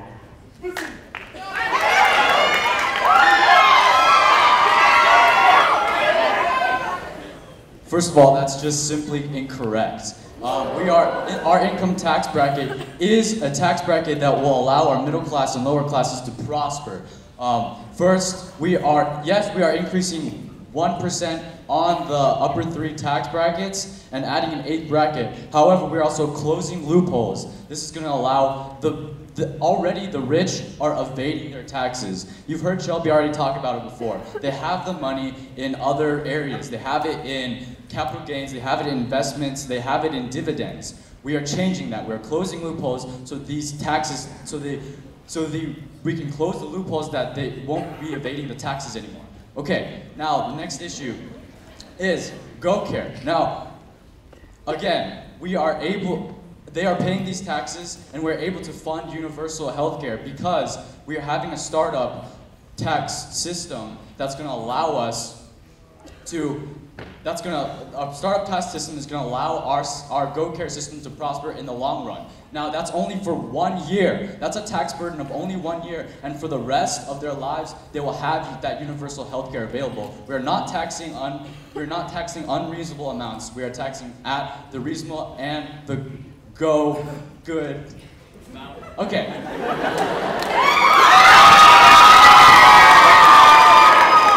UHS Enterprise, you have 1.5 minutes to provide a response. An over 61% tax on individual income is not nearly reasonable. We just got out of a recession and we need businesses and individuals to boom economically. With a over 61% tax, these individuals won't be able to make enough money to invest. And the economy, you're risking going back into a recession. It's really likely if you have a 61% tax. And that's not the only problem with your tax policy. Also, you're putting a corporate flat tax of 30% on all business. What UHS Enterprise has is a graduated tax bracket, so small businesses pay less in taxes, and the big businesses that it can afford to pay a fair amount. But 30% across the board restricts small businesses, and because of the loopholes on corporations, it makes it so that the playing field is even less even. Furthermore, your switch from fossil fuels to renewable resources is so drastic that the economy will not have time to adjust. With all of your tax policies, you will upturn the economy and send it back into a recession. Time. Party Goal, 1 minute for a final response. I find it ironic that they claim that our tax policies are inefficient. With their corporation tax policy, UHS Enterprise should prepare for crash landing. They claim that their closing of loopholes for corporate tax is going to generate $600 billion. First of all, you can't push our taxes on foreign countries. That's not something that the U.S. can do. This large overestimation of money is just simply inaccurate. Again, our tax policy is meant to alleviate the wealth gap. We are addressing the inequality in the system. We are reclaiming this system. Now, right now, again, all of the tax policies, the current tax policies are being evaded by the current wealthier part of the nation. And that's why we need to be addressing these. We need to be closing loopholes, and we need to be making sure our middle class is not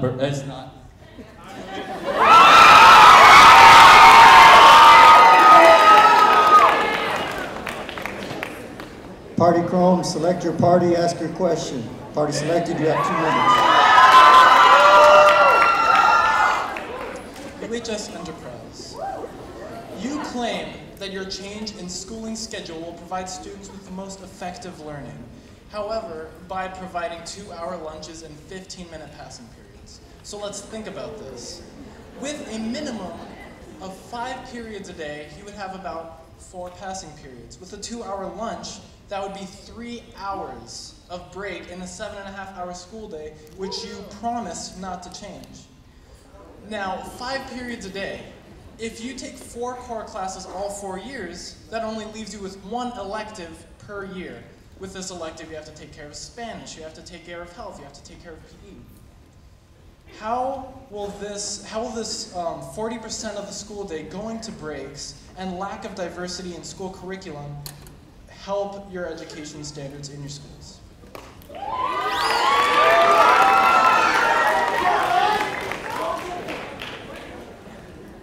2 minutes. UHS Enterprise is basing this plan on concrete research. Are you ignoring science right now? Finland has the #1 education system, and they have this plan. I want to emphasize the fact that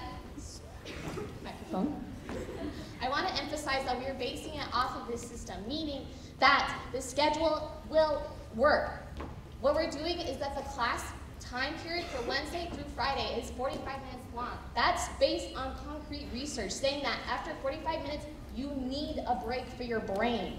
You need to revitalize your brain so you can actually improve how you are soaking up the information. Quality is better than quantity. UHS Enterprise will ensure that our students have the best education and will also ensure that their performance and their environment is as best as possible because this time of growth and development is essential. Right now, we have 1.2 million high school dropouts. Our plan is to encourage, it needs to re-emphasize the culture of education. We are re-emphasizing the importance of it. This plan will do that. We are bringing in a new kind of teachers. We are increasing funding per student. We are giving the resources our fleet need in order to grow and be the best future they can be. With our policy, our future will be more than well prepared. Our environment with our it's gradual, so it will give schools and other programs time to adjust. With the 2-hour lunch break, it will encourage more activities during school. Students will be able to participate in them. It will encourage participation. And overall, it will increase performance and help the students as much as they can. Are you not willing to take the courageous steps to ensure a prosperous future?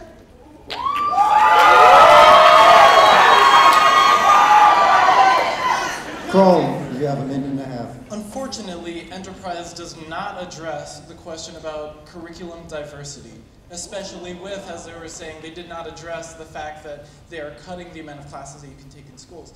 Furthermore, what are we to do with a 2-hour lunch break? Because schools are required and are liable for their students when they're on break. So if we were to go off campus, in Texas, Woodbridge High School, 4 students passed away with a policy like Enterprise's. Now, their policy is nice in theory. Of course, who isn't for a 2-hour lunch break? However, this would not be beneficial for us as a whole. Here at Party Chrome, unlike they said that we're not doing anything for the well-being of our education system, we are providing STEM. We will be improving computers in schools. We will be providing engineering classes in schools, computer science classes in schools, fine arts at a younger age. All of these things will help diversity in our educational settings. Furthermore, we appreciate how necessary it is for our clubs and other school extracurricular activities. With schools that get out at 4:30 p.m. every Wednesday through Friday, and only 2-hour lunch breaks, it will not be enough time for us to have an enriched lifestyle at school that we require to have a well-rounded education. Thank you. UHS Enterprise, you have 1 minute for your final remarks. We at Enterprise are implementing a gradual schedule change, not unlike your gradual minimum wage raise. You're allowing time for businesses to adjust their plans for their minimum wage. We're allowing programs to adjust how they're going to deal with this schedule change. If you don't think this is effective, then your minimum wage plan isn't effective either. This 2-hour lunch break it has 2 hours. That gives ample time for students to talk to teachers, to eat their food. Also, with the issue of Texas, that is an issue that we are solving because students will need parent permission, just like how it works here at UHS. You need parent permission to leave the school. Or unless you're 18, you will have the parent permission before you turn 18 so that you can sign yourself out of school. That is addressing the problem. If the parents will take responsibility for their children. However, UHS Enterprise also will do so with this plan. At UHS Enterprise, it is effective, and I can't emphasize that more. It's based on concrete research.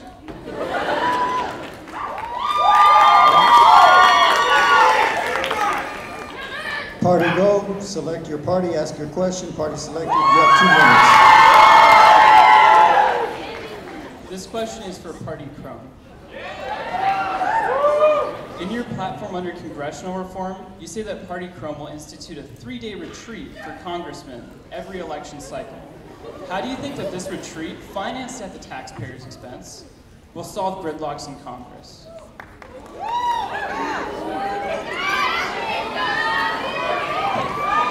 Party Chrome, you have 2 minutes. One of the major issues plaguing American government today is the gridlock and lack of teamwork among Congress members. We believe that having some sort of retreat where these congressmen are able to work together and actually meet each other on a personal level rather than at the elevated governmental standards, it will help their communication as human beings, heart to heart.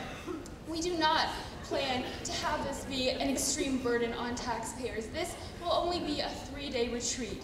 This is intended to improve the efficiency of American government. We are doing this with the idea in mind that right now Congress is not getting anything done. This is the sad reality that we must face. And with this policy, this innovative policy that no one yet has dedicated any time to, we believe that this will solve the issue and institute a more human interaction among the members of Congress in the United States.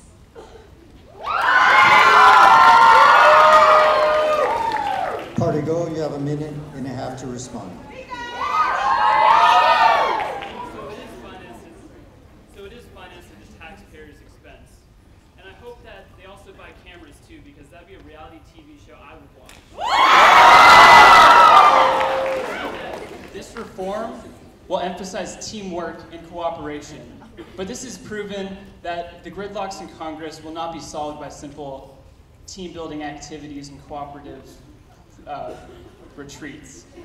What we're doing with our congressional reform is actually solving the issue at its root.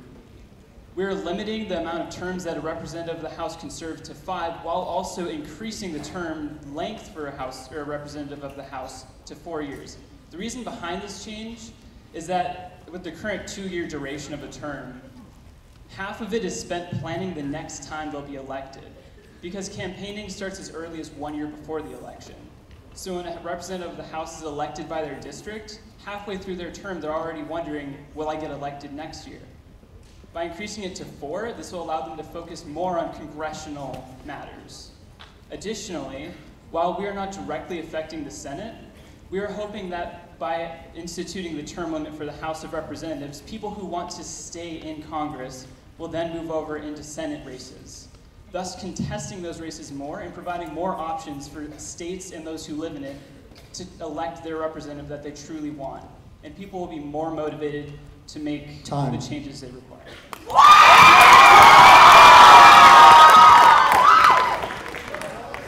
You have 1 minute to provide final remarks. Now, while Party Goes plan sounds very nice, there's a reason why our term limits are the way they are. The House is the House of the people. They need to constantly be re-elected so they can appropriately represent who we are as an electorate. Furthermore, it's unconstitutional.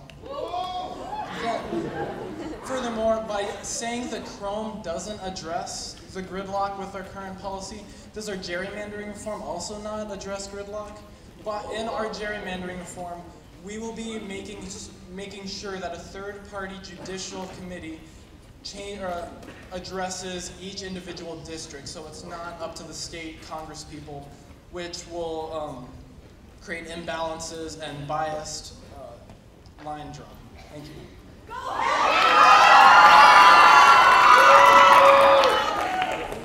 We will now move to random topic prepared questions. We will begin with UHS Enterprise.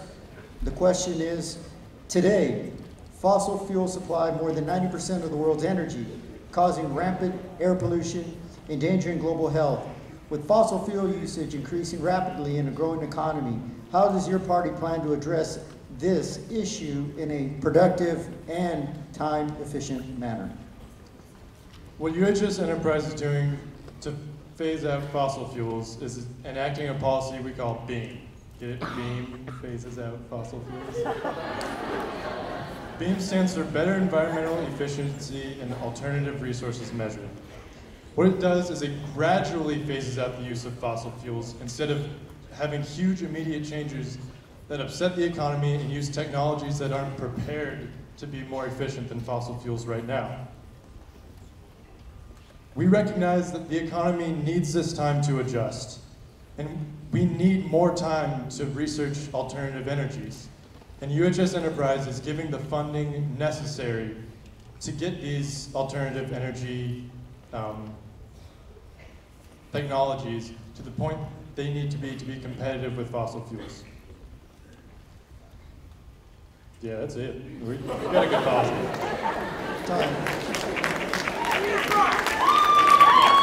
Crone, you have 1 minute to provide a rebuttal. Here at Chrome, we are taking immediate action against global warming and the threat that humans themselves pose to the environment. We are enacting the 20% plan under the American Initiative for Renewable Energy, otherwise known as AIR. We propose and plan that by the year 2020, 20% of America's energy needs will be supplied by solar and wind. These are two types of technologies that we have right now that we can utilize in this day and age to help wean us off of the reliance on natural gases and fossil fuels. In addition, we are building 10 large-scale solar farms and 4 large-scale wind farms across the United States. This will not only employ hundreds of thousands of people with these jobs, but this will also help bring the United States into a more sustainable, environmentally friendly future. Thank you.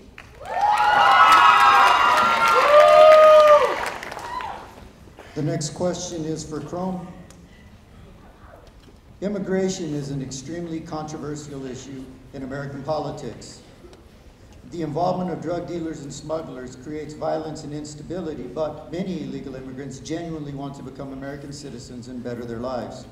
How will your party address both sides of the issue, protecting our borders, but also striving to be a land of opportunity? 1 minute. So currently, to address the problem with drug trade, a vast plurality of the drugs coming through the border illegally are marijuana. to aid that, we will be legalizing marijuana, so that really substantially reduces the illegal immigration and drug trade over the border. Furthermore, to talk about the immigrants who really do want to come to America to better their lives, because we understand that 75% of immigrants here do come legally, and 40% of the 25 that aren't here legally are just because of documentation expired. Here in America, we have one of the most inefficient documentation programs in the world. What Chrome will be doing to fix this is we will be expanding those who qualify for the DREAM Act, as well as streamlining our green card and work visa program, because it can take up to 2 decades to receive the proper documentation to stay here in America. Thank you. Party Go, you have 1 minute to provide a rebuttal. Party Go is remembering our American values. We have the perfect balance between securing our borders and enabling immigrants to have the opportunity for success. Now, in order to do this, we're expediting the visa processes for a number of people. For immigrants who are seeking degrees in the STEM fields, for foreign graduates who seek to study abroad, for those who have families already in the United States, for those who qualify under the DREAM Act, for those who are entrepreneurs and innovators. We are going back to America's values. We are Party Go. We are going to allow for opportunity and success to foster for our global community.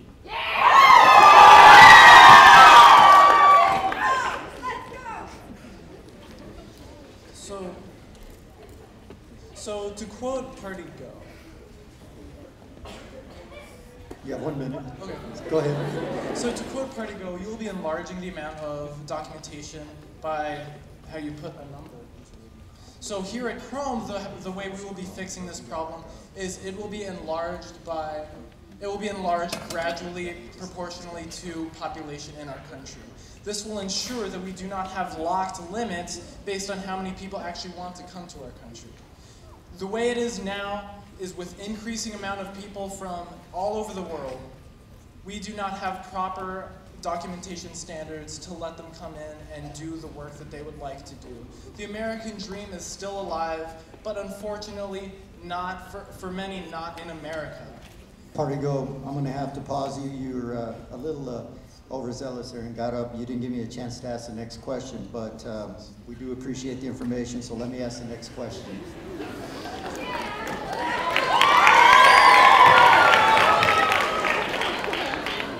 Okay, Party Go, you do have the next question, but this is the question.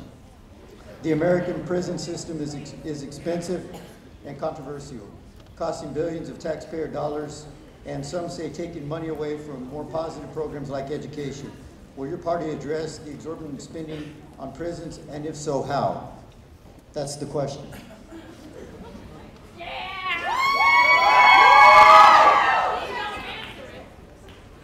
What we're trying to achieve with our prison reform is to combat over-incarceration.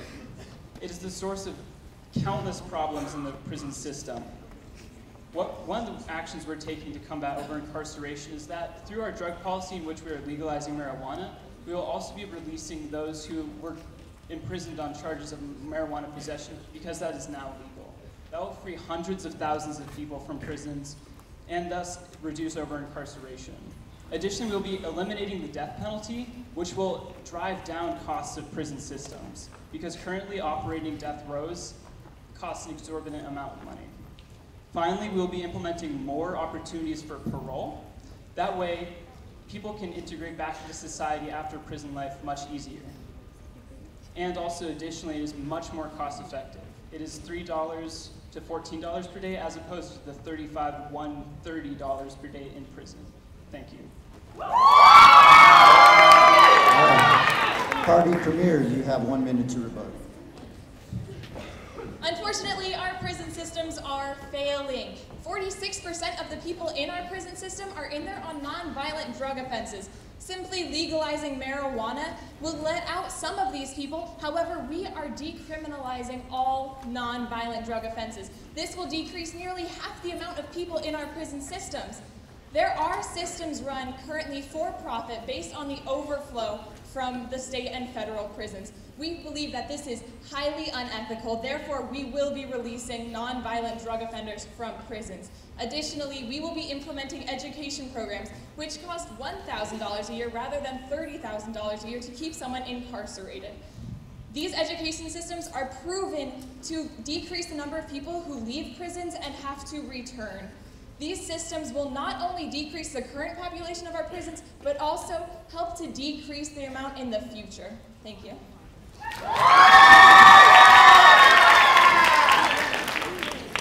The final question for Random Topics Prepared Questions goes to Premier. The final question is, the United States has the second biggest economy in the world, second only to China. However, the U.S. debt has grown. What is your party's plan for paying off the debt without cutting programs that make the United States competitive in the world market?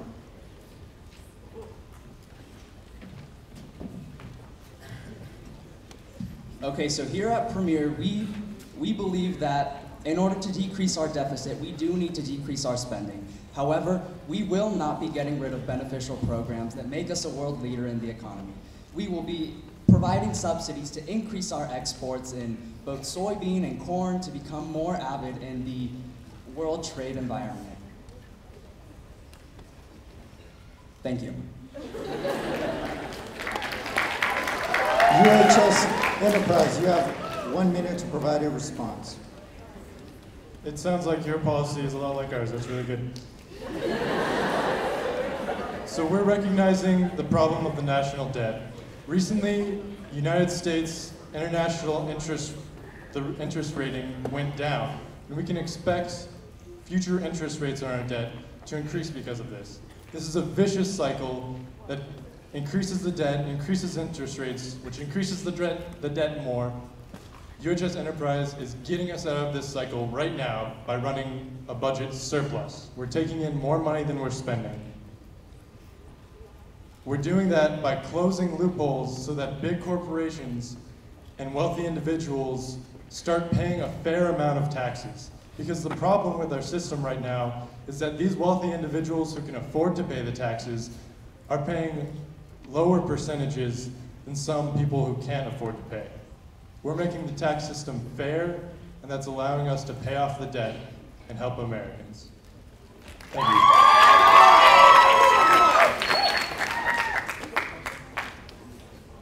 Our next section will involve inter-party questions. We will begin with Party Chrome, selecting another party, asking that party a question. That party will have 2 minutes to respond to the question. Party Chrome, select your party, ask your question. Party Go. Our current social security system is deeply, fundamentally broken. In your full-length platform, you fail to address the massive shortcomings of our current social security system. In fact, the 3 sentences that you deign to devote to one of the biggest uses of federal revenue only say that you will increase the retirement age by 3 years. How do you expect this paltry solution to solve one of America's most pressing problems? Go, you have 2 minutes. Party Go is addressing the nature of the Social Security system. First of all, this system at its core is designed to change. People are living longer. We are extending the age from 67 to 70. That's going to allow our funds to be able to sustain through a longer period of time. Now, the other part is that our GoCare, being that it is universal, people will be allowed to save their money for retirement. This is going to alleviate a lot of burden from the middle class in terms of investment, and it's going to allow our Social Security to prosper for a longer periods of time. Other parties that are even privatizing Social Security don't account for the $2 trillion of startup costs and the decrease in return on investments that will happen due to this privatization.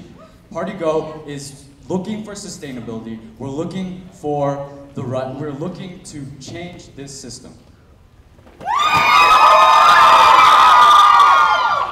Party Chrome, you have 1.5 minutes to respond.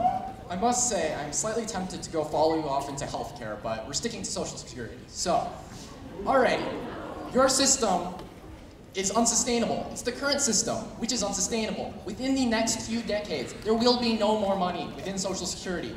I don't care if you raise the retirement age a couple of years. It's just pushing the problem down off for the next generation.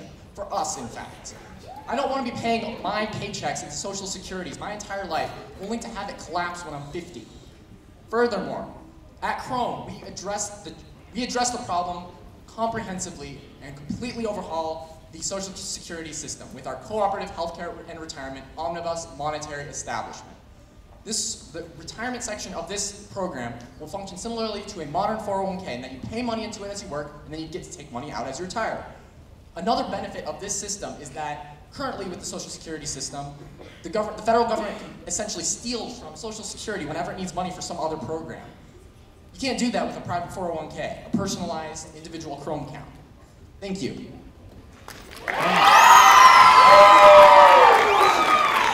Party Go, you have 1 minute for final response. Those private 401k accounts are not something that's liable in the immediate future. This is, again, privatizing Social Security accounts will run up to $2 trillion in startup costs. This is not accounted for in your budget. Now, again, Chrome, it's ironic that Chrome's hexagon has 6 sides because they can only seem to see one side of this issue.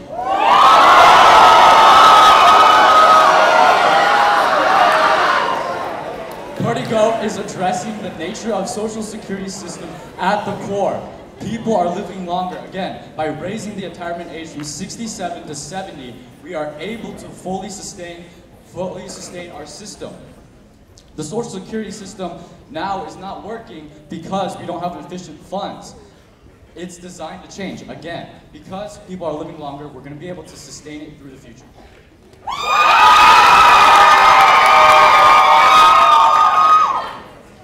Party Go, you have the opportunity to select a party and ask a question. This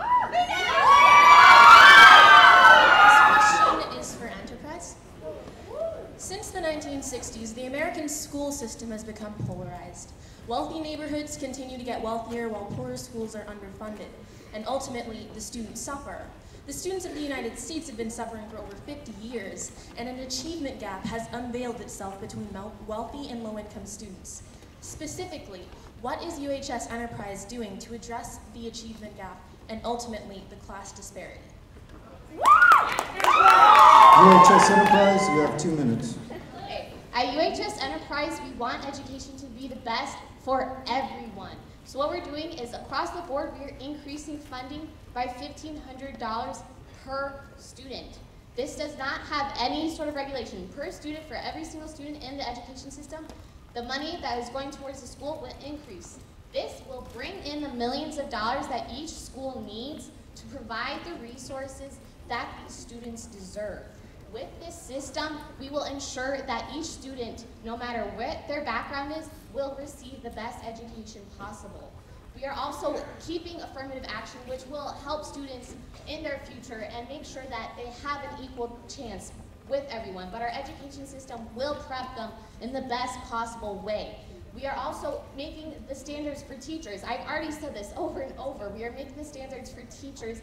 We're raising those standards and we are increasing their salary. This is across the board. This will bring in teachers everywhere, to every school. And it will increase the education. It will enhance the education. It will help the students. Everything for our policy is for the students. It is for our people. It is for our fleet. We do everything for you. That is why our policy has this plan. We are bringing in the money that is necessary. We are effectively allocating our resources.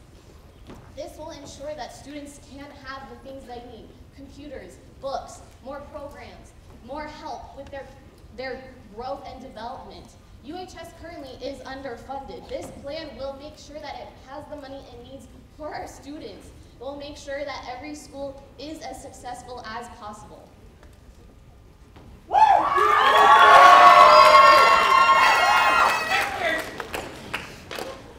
Party Go, you have 1.5 minutes to respond. So far, throughout this entire debate, the thing missing, the thing that we don't talk about when we're talking about education reform, are low-income students. This achievement gap is a big deal. Wealth should not dictate academic success. By age 3, low-income students have heard 30 million fewer words than their wealthier counterparts. The achievement gap starts early and follows students throughout the rest of their educational careers. Enterprise advocates for adopting a French system, increasing lunch schedules, and changing school schedules, but this doesn't address low-income students. We must address the problem. We are instituting public preschool for all students ages 2 to 5 to stop this achievement gap. We are federally subsidizing summer education programs to stop this achievement gap. If you replace a system of standardized testing with more standardized testing, you don't solve the problem. Ultimately, if you're trying to trek into the future, you are not just stagnating, you are leaping into the past. Party Go believes in educational equality. The time for educational equality is now. It is go time. Thank you. UHS Enterprise, you have 1 minute for final remarks. I would just like to ask if you actually read our platform and have been listening to our debates this entire time. I've addressed our education policy multiple times and have explained why it is effective. We are increasing funding per student. This does nothing to do with their background, with how much money they're coming from. It's per student. There is no say on who gets it or not. It'll be for everyone. This will help with programs that the schools feel is necessary for their students. It will help them address the problems for each individual school. We are also incentivizing teachers with this raised salary and also increasing the standards. This will bring in a better education to make sure that each student is receiving the best education. We are creating an overall equal environment for each student in our education system so that they have an equal level to bounce off into their future, to shoot off into their future.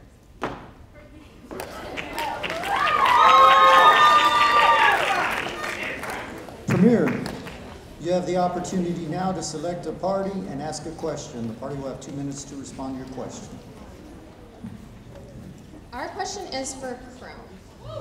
Your plan for gun control is to have the designated on-campus defense staff with firearms ready to use in the case of a mass shooting. Yet you do not have a ban on assault rifles. Considering over 50% of mass school shootings occur with an assault rifle, how do you expect officials to protect their students from an assault rifle with an on-campus staff? You have 2 minutes to respond. Staff are generally on campus. Also, about the assault rifles. I don't know about that 50% number, but currently assault rifles and non-pistol firearms account for less than 5% of all shooting deaths in America. Furthermore, how can you say that having the deterrence of an armed individual on campus will not reduce the number of gun attacks to schools? Unstable individuals attack schools because they know that these places do not have weapons in them. They are soft targets. If they know that when they go onto these campuses, they will have the chance to encounter a trained and armed individual, they will not do so. Thank you.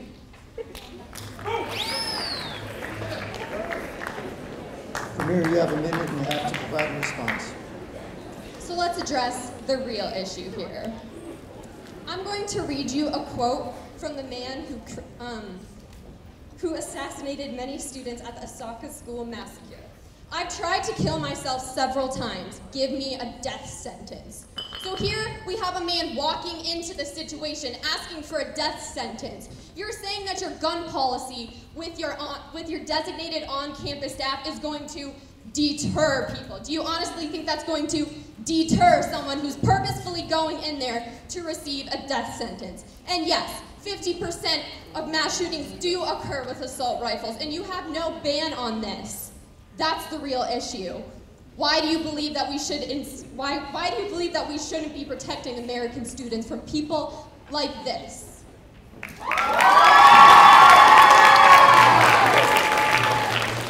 Tom, you have 1 minute for final remarks. I rather like the word deter. Anyway, so what I mean by that word deter is that, no, these people know that they're going to die when they go into these rampages. But they also target schools because they know they can do the most damage before police arrive, which can take as long as 12 minutes in some cases. So, yes, it will deter these people. They won't have these easy targets that they can just run into and do as much damage as possible before the police finally respond. Also, we are to truly address the problem of gun violence in America. We are instituting our comprehensive mental health care reform, or MIRF. This will highly reduce the number of unstable individuals on the streets through the creation of institutions and reach-out programs that will essentially eliminate these unstable individuals who target schools to murder people. Thank you.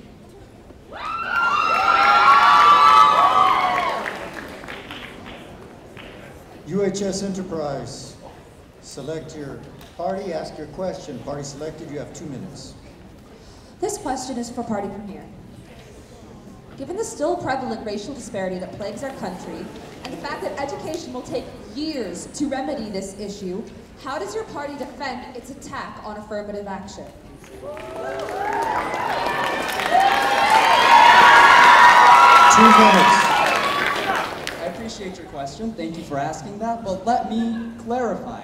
We are not getting rid of affirmative action. If you would have read our platform, you would have known that. We are simply getting rid of racial quotas. Currently, colleges and jobs have racial quotas, and when they do not have enough of a race to meet this quota, they throw in undereducated and underqualified people into this. We do not believe that people should be thrown into a system just to meet a racial quota. Instead, we will be fixing our K-12 education system. This will equalize education and intelligence throughout all the races. We do not believe that one race should be held to a lower standard than another race, because with the proper education and with the proper resources and equality for all these races, for all these things, we believe that any race has the potential to rise up to the same standard. At Premier, we do not believe that certain races should be held to certain lower standards, which is why we are fixing the problem instead of covering it up by holding people to lower standards. We are fixing this problem at the root. Affirmative action will simply hold people to lower standards, and this will continue for generations to come. At Premier, we are fixing it at the source. Thank you.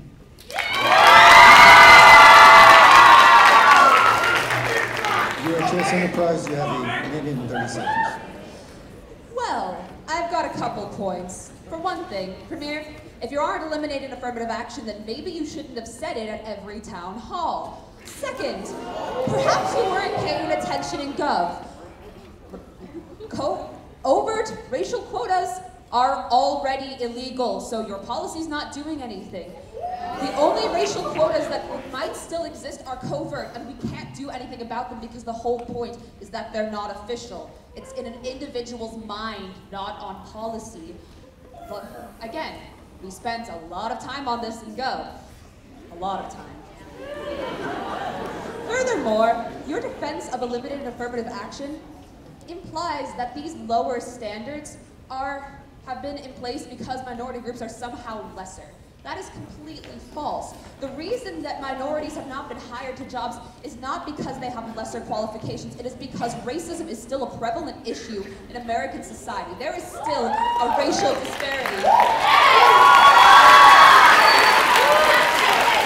And waiting for education to fix this problem is not direct enough action. We have an education policy that is targeting all students and helping all students, but that will take years to fix the problem. Yes, affirmative action has its flaws and has its critiques, but overall, it is what we need to ensure that our country can combat its prevalent racism. Time.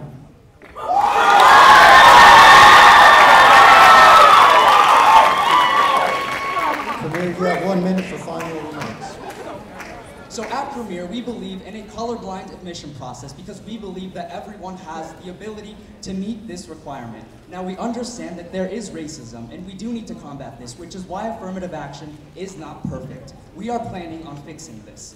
We are not only equalizing education from the ground, we are still keeping the fact that if two students, a minority and a non-minority, are of equal merit, that the minority should be admitted, because we believe that we are still not as diverse as we need to be.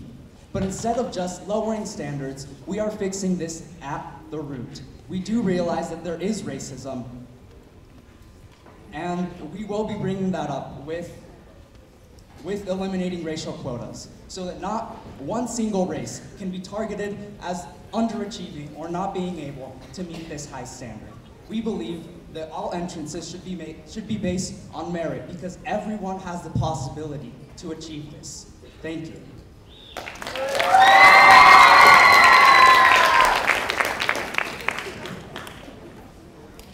We will conclude this section, this discussion on domestic policy, with closing statements. The first party to provide its closing statements, 1 minute, is Party Go.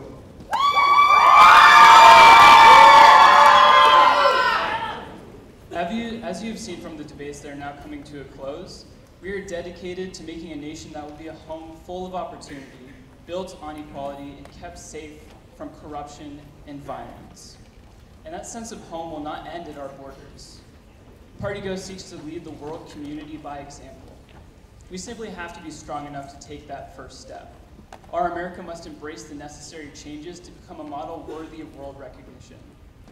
If the ideal America is the land of the free and home of the brave, then Party Go's America must be a home free of discrimination and a home led by a government that's brave enough to do what's right. Thank you.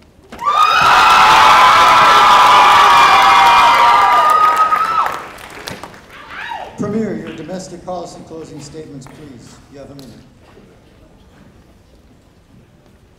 Premier, we recognize that situations are not ideal. There is nothing ideal about government. Therefore, we are fixing these problems with the most effective ways that we can. We are following the way the government actually works and following the way that the Supreme Court would actually have to overturn rulings in order to enact some of these policies. So we are fixing these problems by actually following the government. Premier is solving problems in realistic ways while still being fiscally responsible. We have a very balanced budget that we pride ourselves on, and I dare you guys to take out a calculator and calculate the other budgets. Premier is providing remedies to current problems, and we are providing solutions that are fit for all Americans, because we live in a country that is not only geographically diverse, but also socially diverse. Premier puts you in the spotlight. UHS Enterprise, your closing remarks. Over 600,000 homeless. 293 victims of rape and sexual assault. 1.2 million high school dropouts. These aren't just numbers. These are people with fears, people with dreams, people with natural-born rights, and right now, we are failing them. UHS Enterprise does not and will not accept this failure. That is why our policies have been tailored to address the root of each problem and provide the aid and support our people, our fleet need. We have invested in your future. We have revamped education. We have secured your rights. With UHS Enterprise, you will live long and prosper.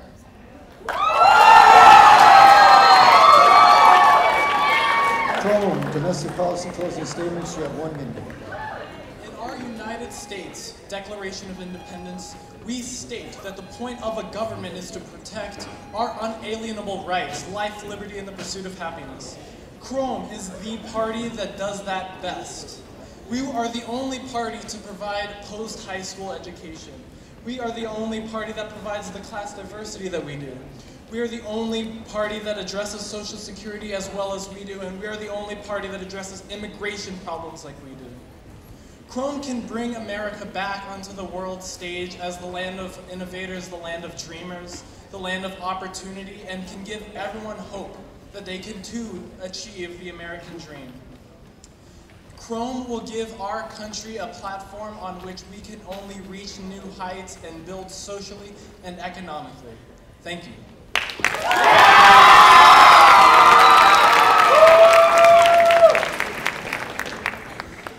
We've heard both foreign and domestic ideas. We've listened to statements made. We've listened to the rebuttals of those statements made. At this point in time, it is time for the general party closing statements. The first party to provide its general party closing statements is Premier. Hello, everyone.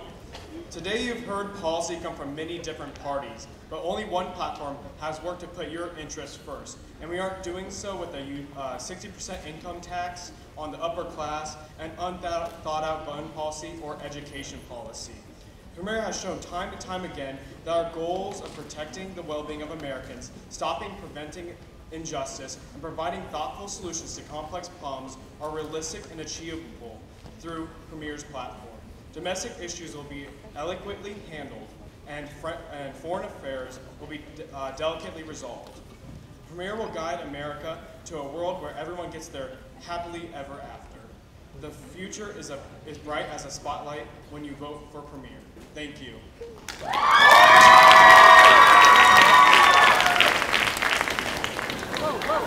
General party closing statements, UHS Enterprise.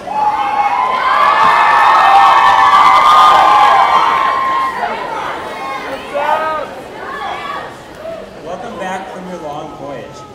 As you've seen from the farthest galaxy to our own ship, UHS Enterprise has what it takes to revolutionize our government. Our policies break through traditional barriers and provide real solutions to the issues that plague our modern society. We are dedicated to creating new as well as improving upon existing policy in our efforts to push government into the future. UHS Enterprise strives to provide the best quality of life for its citizens while strengthening its ties with the intergalactic community. We promote prosperity to all walks of life and encourage a new era of thought that will change our government forever. We are more than just a blockbuster movie premiere. We have a hall that reflects your ideas and a crew to make them reality. We are boldly going where no party has gone before. We are UHS Enterprise. We are the future of government. Welcome aboard.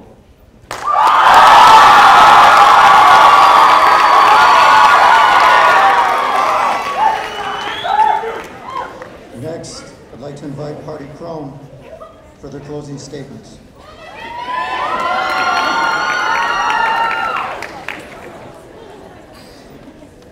Here at Chrome, we have designed a platform that will not only solve our nation's issues, but will create benefit for the most people. We built our policies around promoting progress, fostering innovation, and reflecting the diverse views of the junior class. Chrome plans to invest in our students, giving them the skills and tools they need to succeed in the long run. Our foreign policy works to remedy past aggression and strengthen our relations within the international community.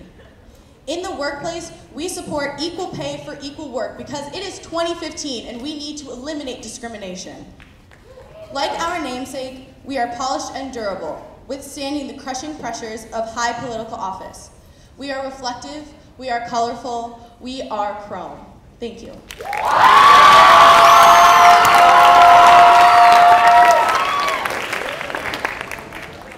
Our final party to provide general party closing statements is Party Go.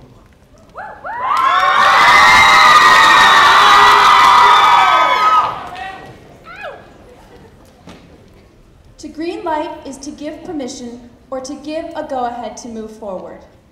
To green light is to formally approve a production, allowing the project to proceed. It is time for you to green light one of these parties. The choice is obvious. Our party has given you a platform that provides universal health care, reforms the education system, transforms our economy from fossil fuel to renewable energy, and outlines a foreign policy that leads by example. So, as you cast your vote, remember to keep your eyes on the road and your hands upon the wheel. Green light the party that moves forward with ambitious optimism. Tomorrow, go vote. And when you do, vote go.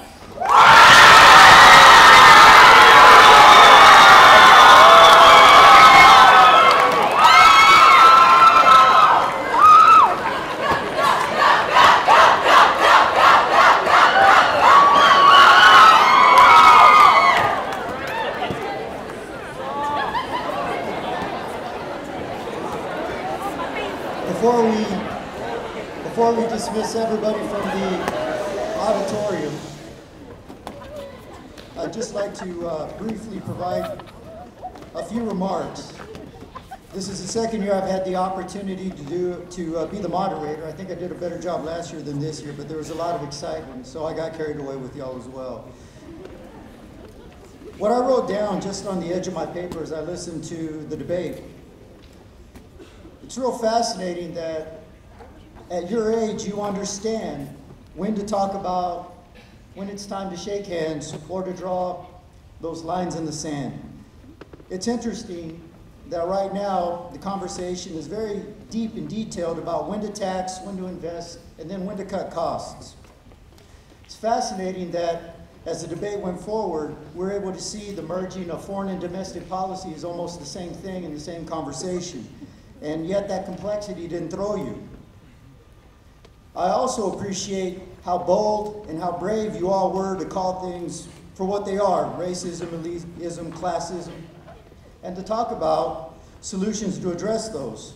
I did enjoy the slight dip into party slogans here and there, but what I encourage you to do, those that will step into leadership roles in the very near future, keep the party slogans to a minimal, focus on the things that you talked about here that were substantive. It seems that for whatever reason, in American politics, we've lost that. But it seems that there's great hope in what I've heard here today and what many of the people in this auditorium heard today, and I wish many more could hear it. And so I encourage you not to lose the brave, bold willingness to call things for what they are. You have a good take on the solutions. I just hope that as you move forward, you'll do better than my generation has and the generations before me. I hope that you won't forget these solutions and let them slide to another generation to address. I'm very impressed and very proud to be the superintendent. Thank you very much.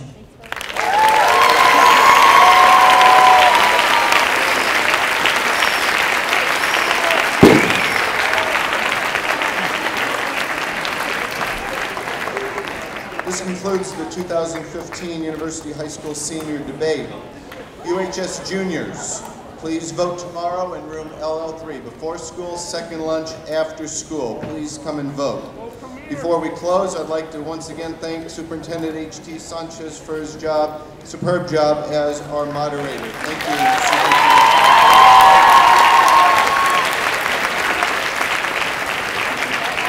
I want to thank Congressman Ron Barber for his special appearance today and his remarks.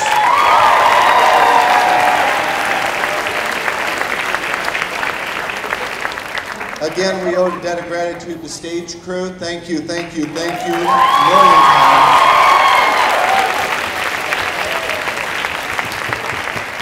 I'd like to thank the faculty, the staff, the administration of UHS. We turn the school on its ear each year doing this. Thank you for allowing us to do so. And to the senior class, especially those people that have volunteered to put themselves on the line up stage, thank you a million times over. Thank you for the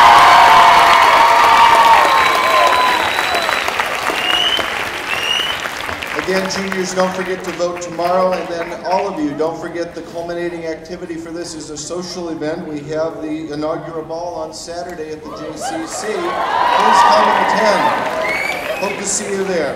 UHS seniors, please remain in the auditorium for cleanup. All of the rest of you, go to your fourth period class. Thank you, Albert.